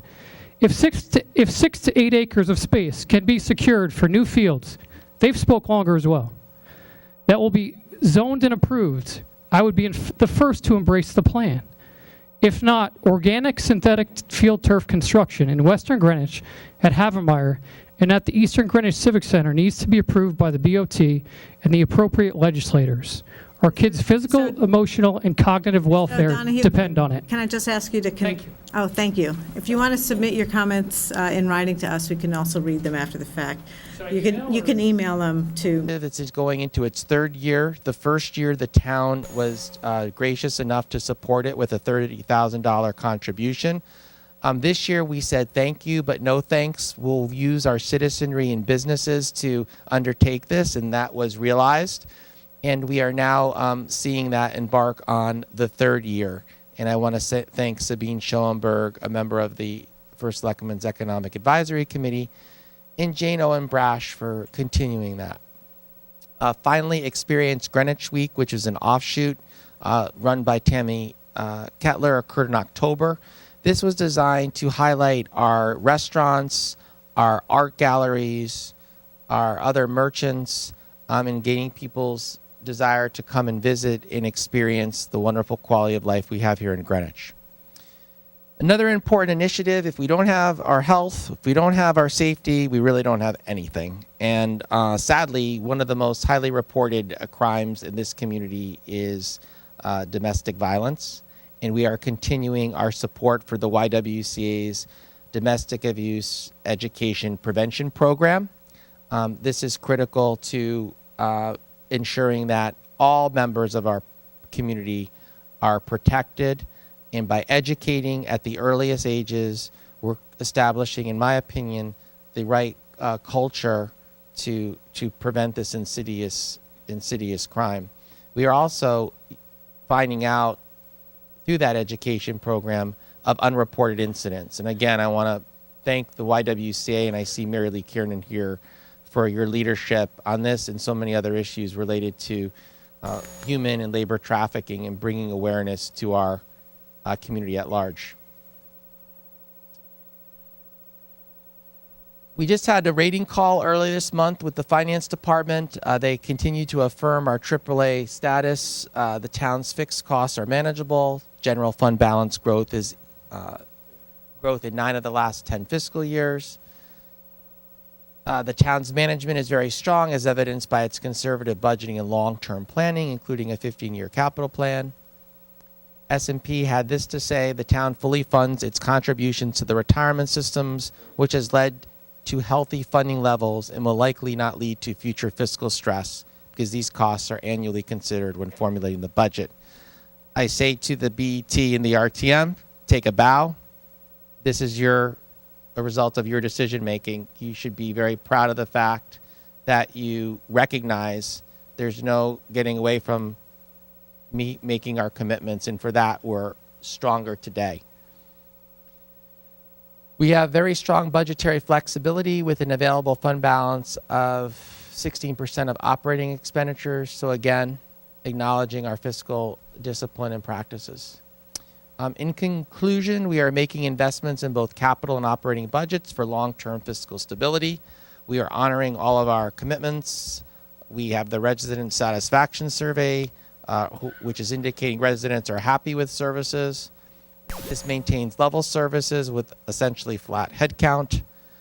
The budget increase is of 3.85%, primarily driven by fixed charges and contractual increases.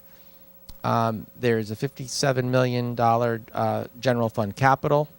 The mill rate increases to 2.99. A taxpayer with $1 million assessed home value will have a $340 increase in property taxes as a result, if that is the percent increase.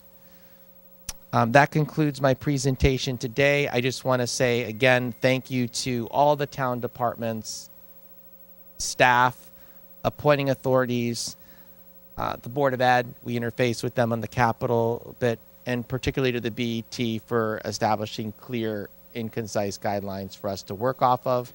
I appreciate the courtesy and respect you've extended to me during this year and throughout the years that I've been in this position. And I also want to wish you all the best as you embark on your deliberative process, which I must applaud, putting aside the politics. These are volunteers. The RTM are volunteers. I see a lot of RTM members here, but if you could just stand up, please. I just want to say thank you to you for what you do, because it is an enormous commitment of time and talent, and it's passionate in how you go about it. And that's the strength of this town right here. And I'm going to keep saying it as long as I have this position. As long as this continues, this is going to be a strong and great place to live. So again, thank you and have a good evening.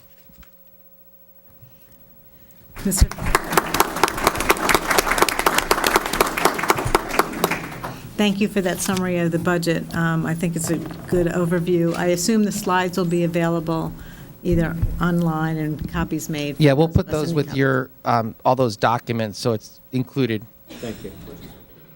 And the budget's online? Okay, very good, thank you. Right before the start of the meeting, Mr. Minarski, our controller, reminded me to make comments about the process for public hearing, and I promptly forgot to do that. So anyone who would like to speak at the 7 o'clock public hearing after the Board of Education presents their budget, there are sign-up sheets on the table on the side, and please fill them out with your name and the topic that you'd like to address the board on, and hand them to Mr. Minarski here at the front table. We're going to organize the speakers by topic. So when we get to that portion of the meeting, we'll talk more about that. But next, if we're ready, we'll turn to the Board of Education, who is here to present their request for their budget for fiscal '20.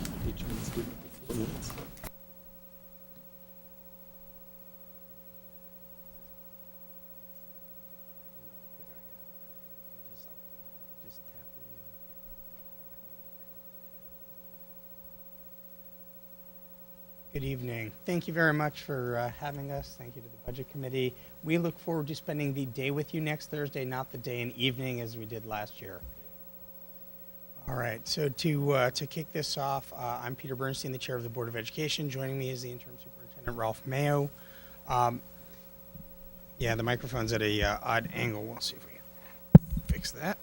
All right, just to set the stage, we've actually taken some time in the past few years to align our mission, our vision. Some of you have heard the vision of the graduate, and our strategic goals. Basically, we have an academic goal, a personal goal, and an interpersonal goal. That travels through our mission, vision, and values.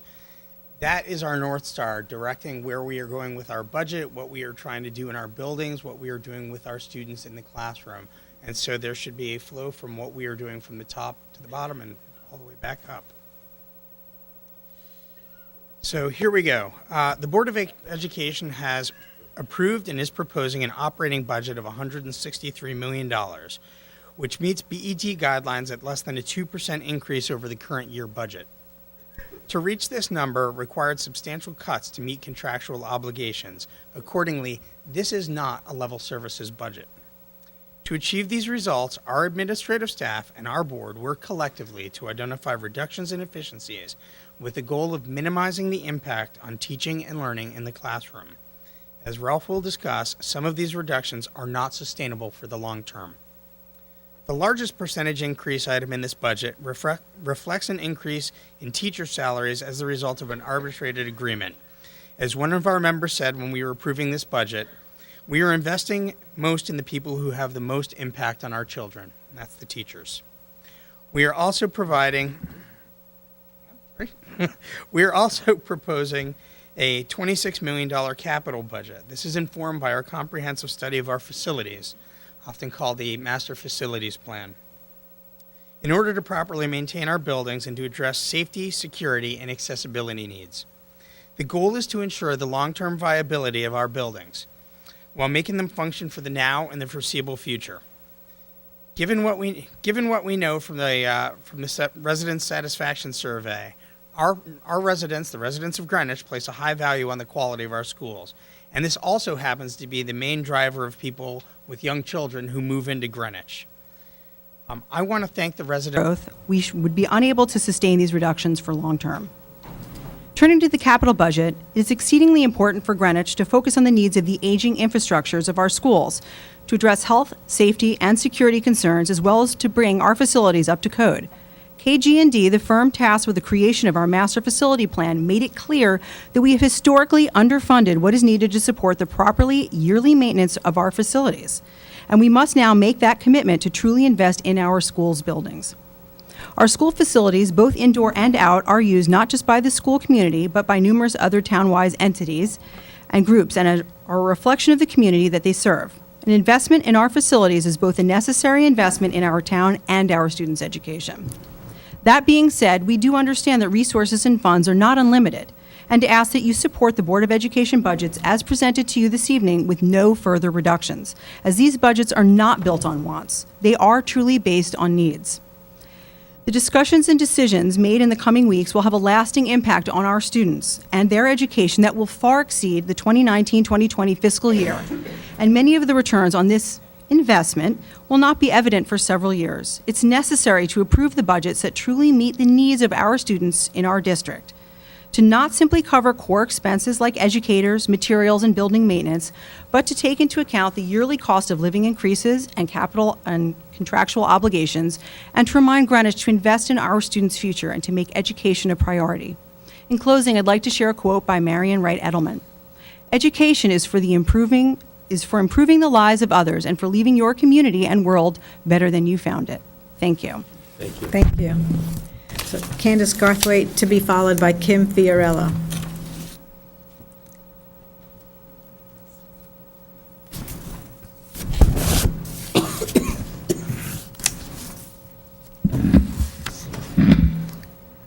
Good evening, Candace Garthwaite, Old Greenwich, and Chair of the District 6 RTM. So I'm here to speak about issues for Old Greenwich. First would be the Eastern Greenwich Civic Center. This is a long overdue upgrade.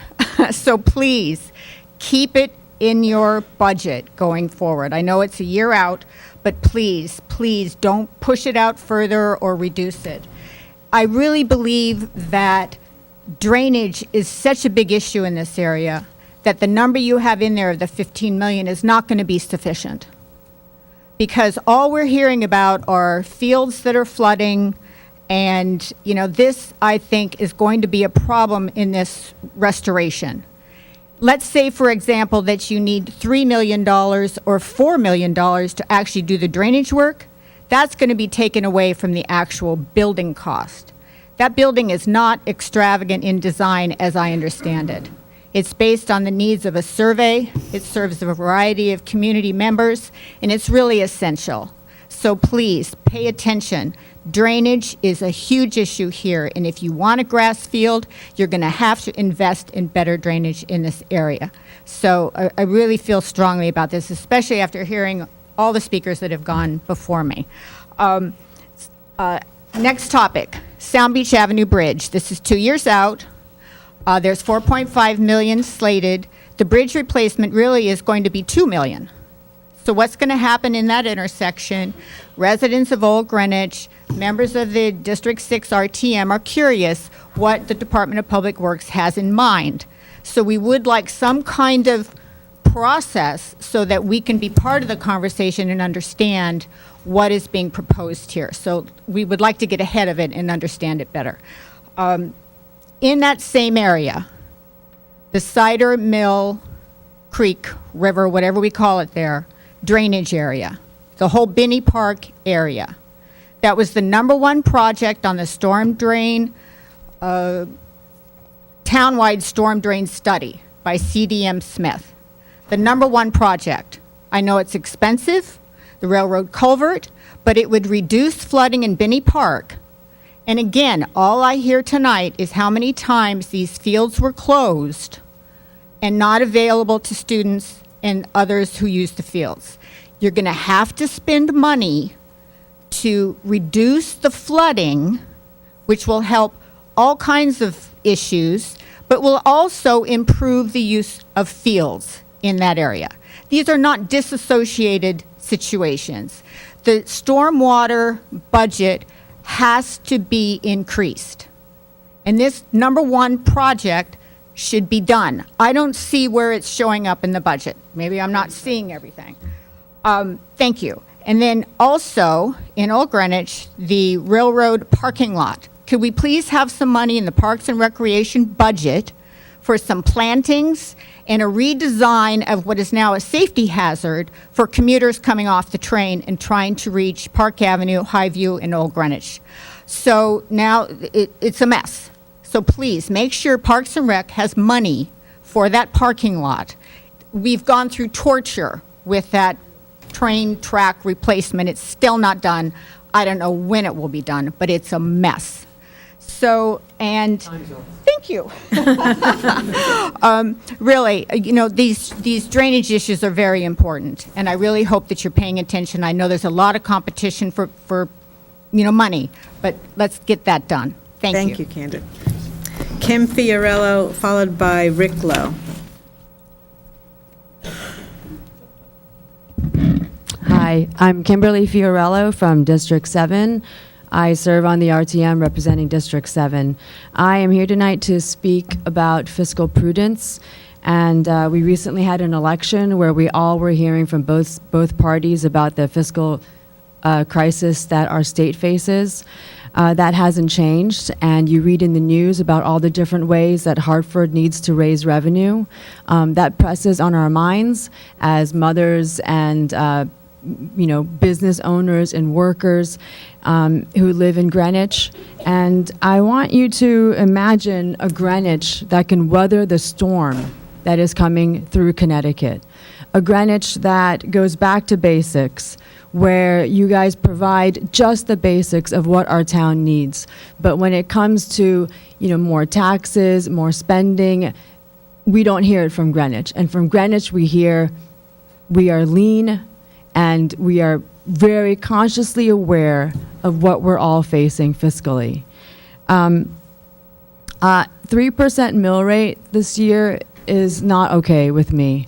And I feel that to have a slide that shows that it's just a few $100s for a person that owns a $1 million home is belittling the way that the way that government raises money. It's every dollar is precious to the individuals that earn this money, and we will be reassessed next year. Many of us will see the reassessment be a higher cost to us, those of us who live in Cos Cob, Old Greenwich, downtown Greenwich. And we don't know where the grant list is going to end up. And I would really urge you to please think about saving and spending less. And to me, I would be so proud, and it would make me feel like Greenwich is a safe place. Yesterday, I met with my physician, and he was saying to me, as we talk about life with your doctors, that he has maybe 5 or 6 more years until his children are done with the schools. And maybe he and his wife will look elsewhere. And that makes me feel like maybe life in Greenwich and life in Connecticut is not sustainable for the long run for many of us. And we want a diverse community of young people who finish college and come home and live here. We want elderly folks who hang out here and stay here with their wisdom. And I really believe that if you guys can make Greenwich a fiscally safe place, we're going to weather this storm, and Connecticut will be the wonderful place that we know it is, and we all want to stay. Thank you. Thank you. The next speaker is Rick Lowe, followed by Sarah Gleason. And that was just level services. And we had to apply known contractual increases to current staffing and to transportation. We needed to support the strategic plan, and we had to add $600,000 for out-of-district tuition. So that's where we started. Back when I first walked into that office back in July, Lori O'Donnell came up to me and says, our pro forma is 3.03. And I said, what the heck is pro forma? So I've come a long way since then. So what we've done since the 3.3 is we've been able to cut $2 million from our budget to get to the $163,364,193, which is an increase over last year's operating budget of 1.9%, or $3,130,000. Okay, the drivers. The budget drivers, as you can see, are in the top left-hand corner in that pie chart. The offsets are in the bottom part of the, I'm going to have to get my glasses for this one. Okay, so as you can see, most of the drivers are the biggest amount there in that pie chart is the salary. So that's almost well over $4 million in salaries. There was contractual increase for our transportation costs, and then the other amount, $600,000, is for out-of-district tuition. Our budget offsets, we saved exactly $566,000 in salary savings. We were able to move to a different source for heating, natural gas, which helped us save some money in that line. But the big movement there is we were able to cut $720,000 in professional development. And that's where we're achieving one of our biggest savings. And that was a team approach to be able to get to that number without hurting our kids or our teachers. So again, we come back to the teacher's contract, and let's remember, this is not something that we all negotiated. This is an arbitrated agreement. So that 3.6 there, that's a big chunk of our operating budget. As Peter reminded me, that's 74% of our operating budget.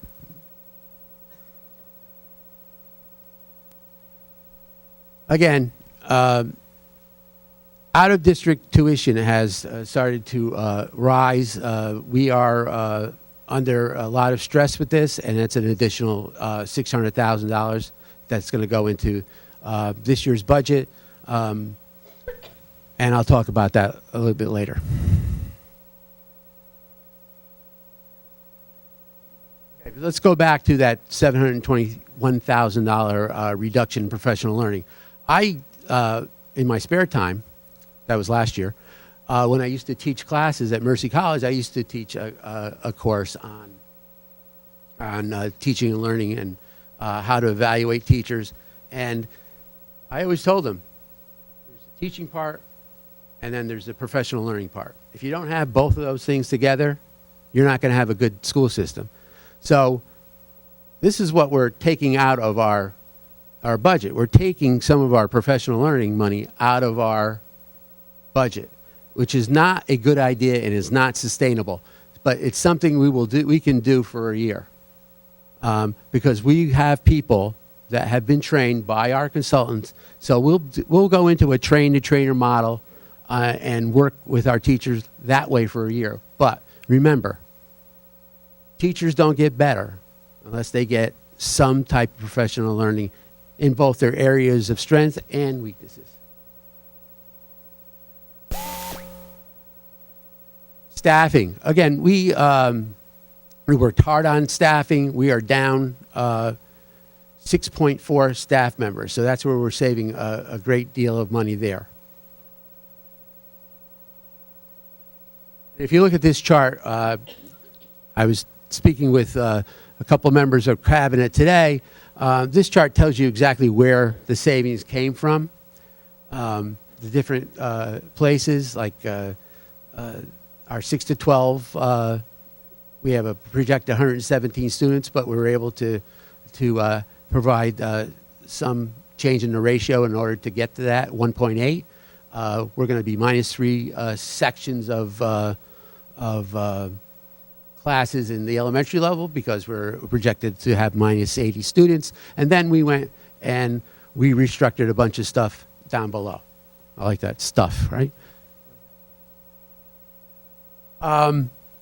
Again, the impacts of the operating budget.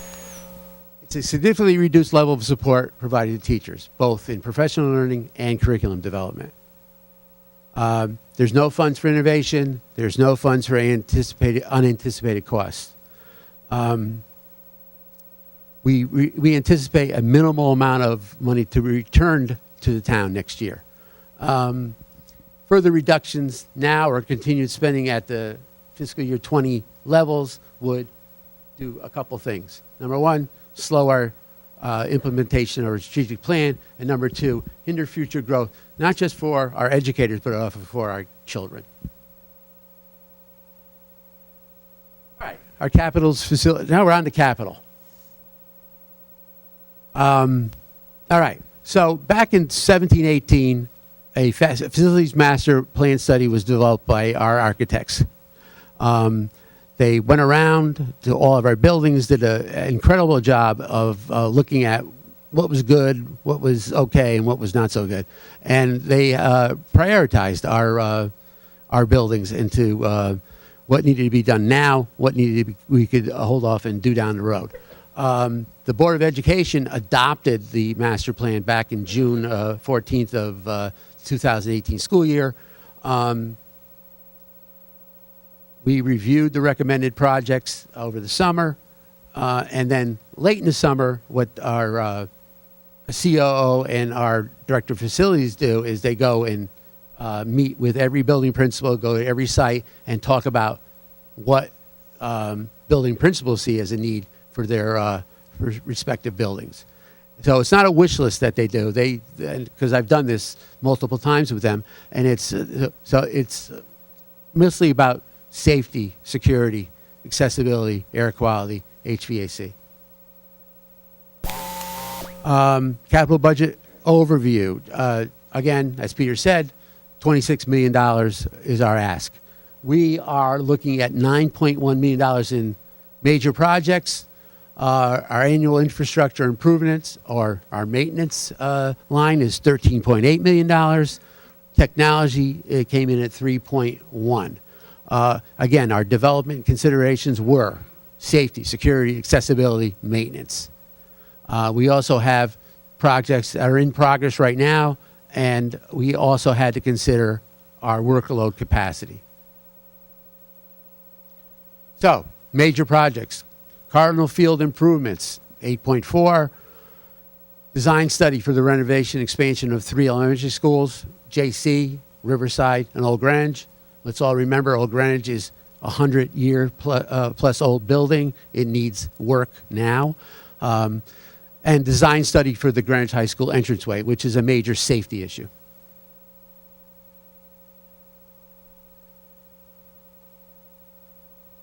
Oh, and a couple of things that you're not seeing that I needed to remind you about. One is you're not seeing Western Middle School on this major projects because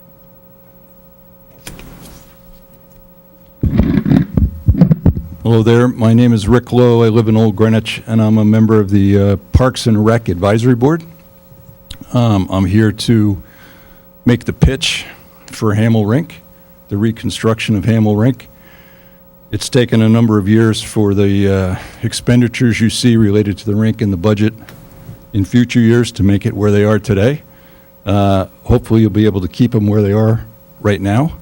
There's been a number of people been working on this in the background for quite some time. We've got a commission formed, ready to go. The requests for proposals have come back. We're ready to take it to the next step. So hopefully we can get started. If you have any questions, I'll be happy to answer them. If not, I'll get out of your way. All right, thank you. We'll find you if we have further questions. I understand, thank you. Sarah Gleason, followed by Jan Merrill. Hey, Sarah. Hi, my name is Sarah Dickinson Gleason. I live in District 5.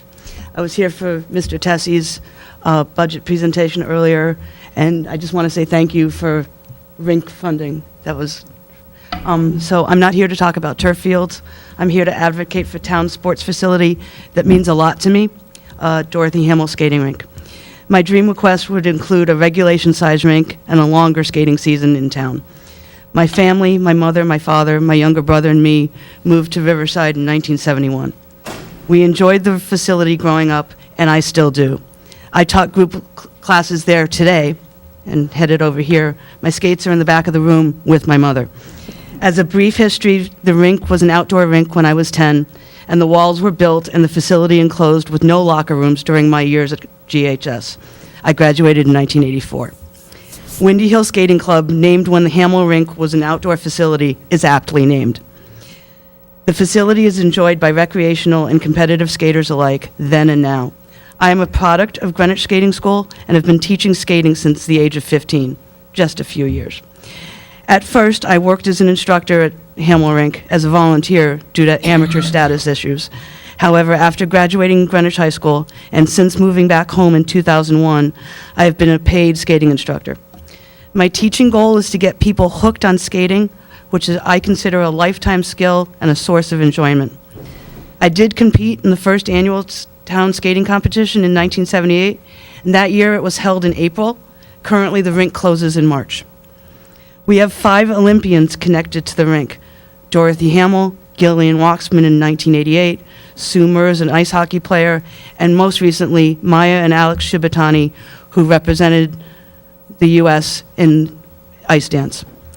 I have grown as a person and a teacher thanks to the sport of ice skating, figure, and hockey, and hope that the budget can help grow and improve the rink to make it a facility that reflects the standards of this community.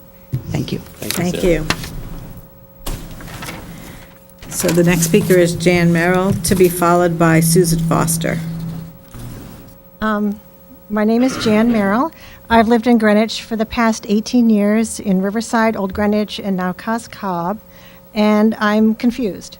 Specifically, I'm confused by the possibility of an indoor turf field in the replacement construction of the Eastern Greenwich Civic Center.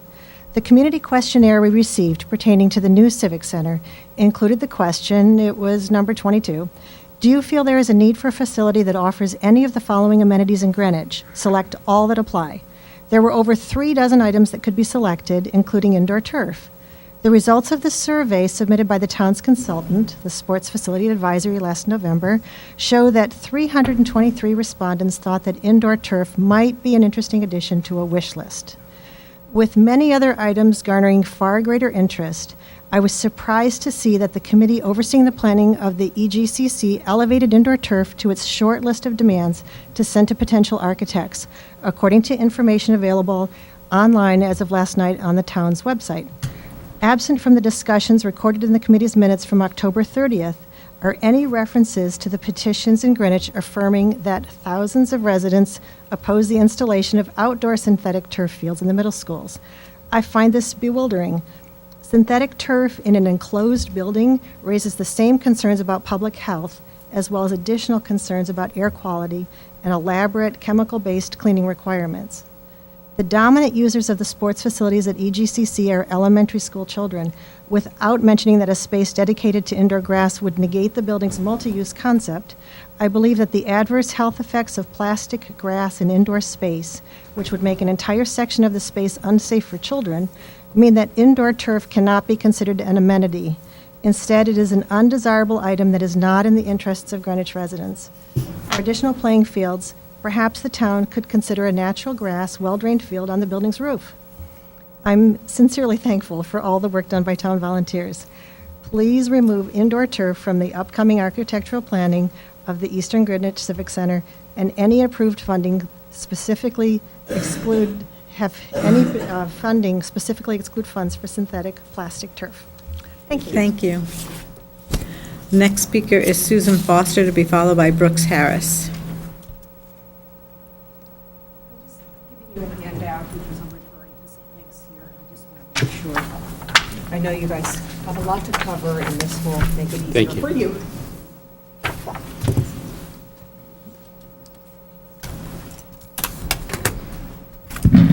Good evening. My name is Susan Foster, and since 1990, I have lived in Riverside. I'm here to speak on two funding requests. First, to support the funds requested for the Hamel Rink without any restrictions. And second, to support the funding for Eastern Greenwich Civic Center with an added direction and a restriction. The Hamel project information sheet, which you all have in front of you, is very clear about the need for this facility to be replaced and the scope of the project. Most importantly, it states, quote, "This project will commence the design process of creating a new skating rink using the criteria set forth in the facility evaluation study currently being undertaken." In other words, the facility evaluation study will set the criteria. The Eastern Greenwich Civic Center project information sheet does not set forth a description of the project, nor does it state that it will use the hired consultant's report, namely Sports Facility Advisory, which the town engaged March 2018 to complete a community needs assessment and further use analysis of the EGCC. The SFA report states that event rooms is the greatest perceived need, with wellness and indoor fitness coming in second and third. As an interested member of the community, I attended the recent EGCC committee meetings. I was troubled to hear so much discussion centered on indoor artificial turf, since indoor turf did not score in the top 20 amenities desired by the community on the survey. I expected to hear a robust discussion on creating wonderful event spaces and specialized classrooms, such as a quiet room for yoga, meditation, and mindfulness, designed by the architect so the classroom space could be used every hour without worrying of what's going on the other side of the walls. My request is that you direct the committee to proceed in the same fashion as the Hamel Rink project, thus using option 1 as outlined in the SFA report, and therefore not allow use of funds for indoor turf, which is not part of the SFA recommended option. As a long-term resident, I look forward to a well-designed civic center that will be responsive to the diverse needs of our community for many decades, and thank you so much for your work. Thank you. Brooks Harris, to be followed by Nicole Bowman. Hello, I'm Brooks Harris from District 10. I'm on the RTM. I appreciate the opportunity to speak tonight. I really want to talk about my concern about being as disciplined as possible, both in the operating budget and the capital budget. I don't have specific line items that I'm going to recommend to cut, and I'm not here to tell you should cut everything you can, but I am here and I'm concerned because of the upcoming capital spending program. Senior citizen enjoy continuing living here as well. I don't want to move anywhere, so I'd like to be able to stay here and maybe treat a lot of folks for nothing. So thank you very much for your excellent Thank you. management of the town. Is there anyone else who'd like to address the board? Come on forward and identify yourself.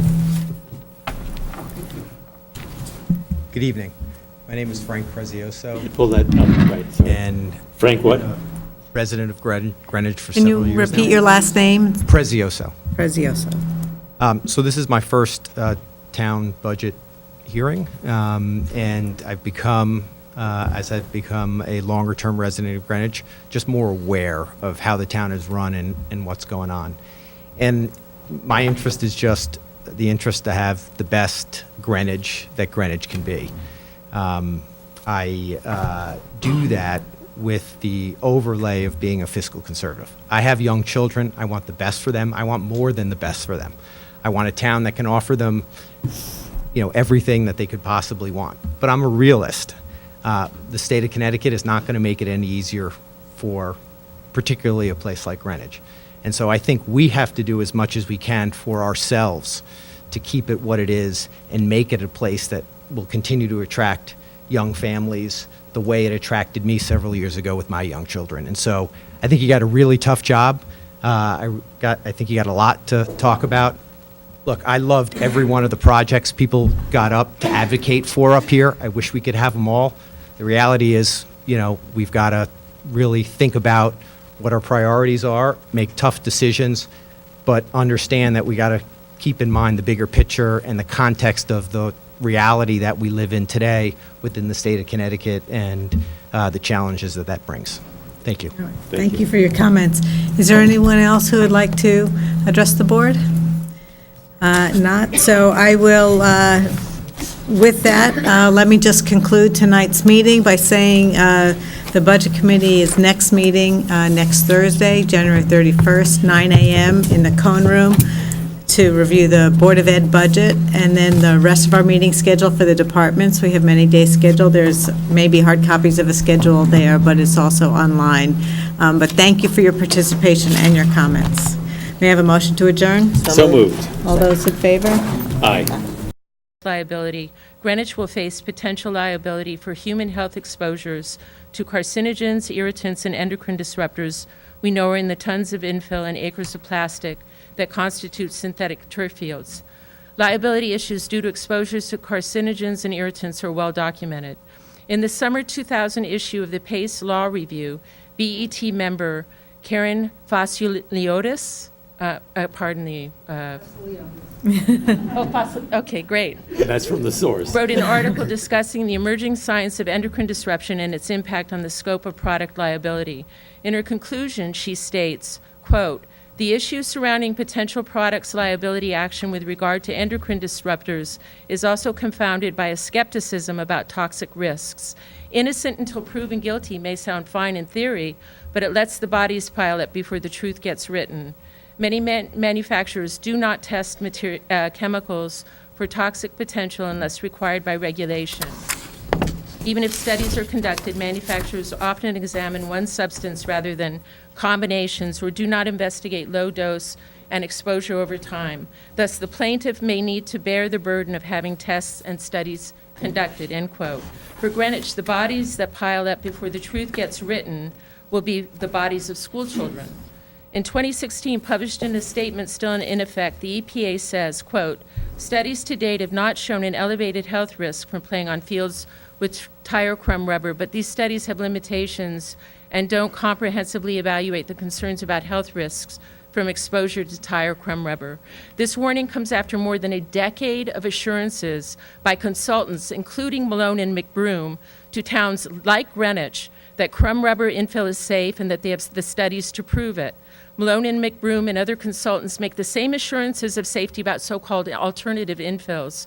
Human health risk assessments are also lacking for these so-called alternative infills and for the plastic grass components of synthetic fields. Greenwich may have a compounded liability if synthetic turf is used to cover contaminated soil, like the soil investigation at Greenwich High School and Western Middle School. Plastic and rubber are known to absorb hitchhikers. chemicals in the ambient environment around them. There's one last financial and ethical cost I ask you to consider.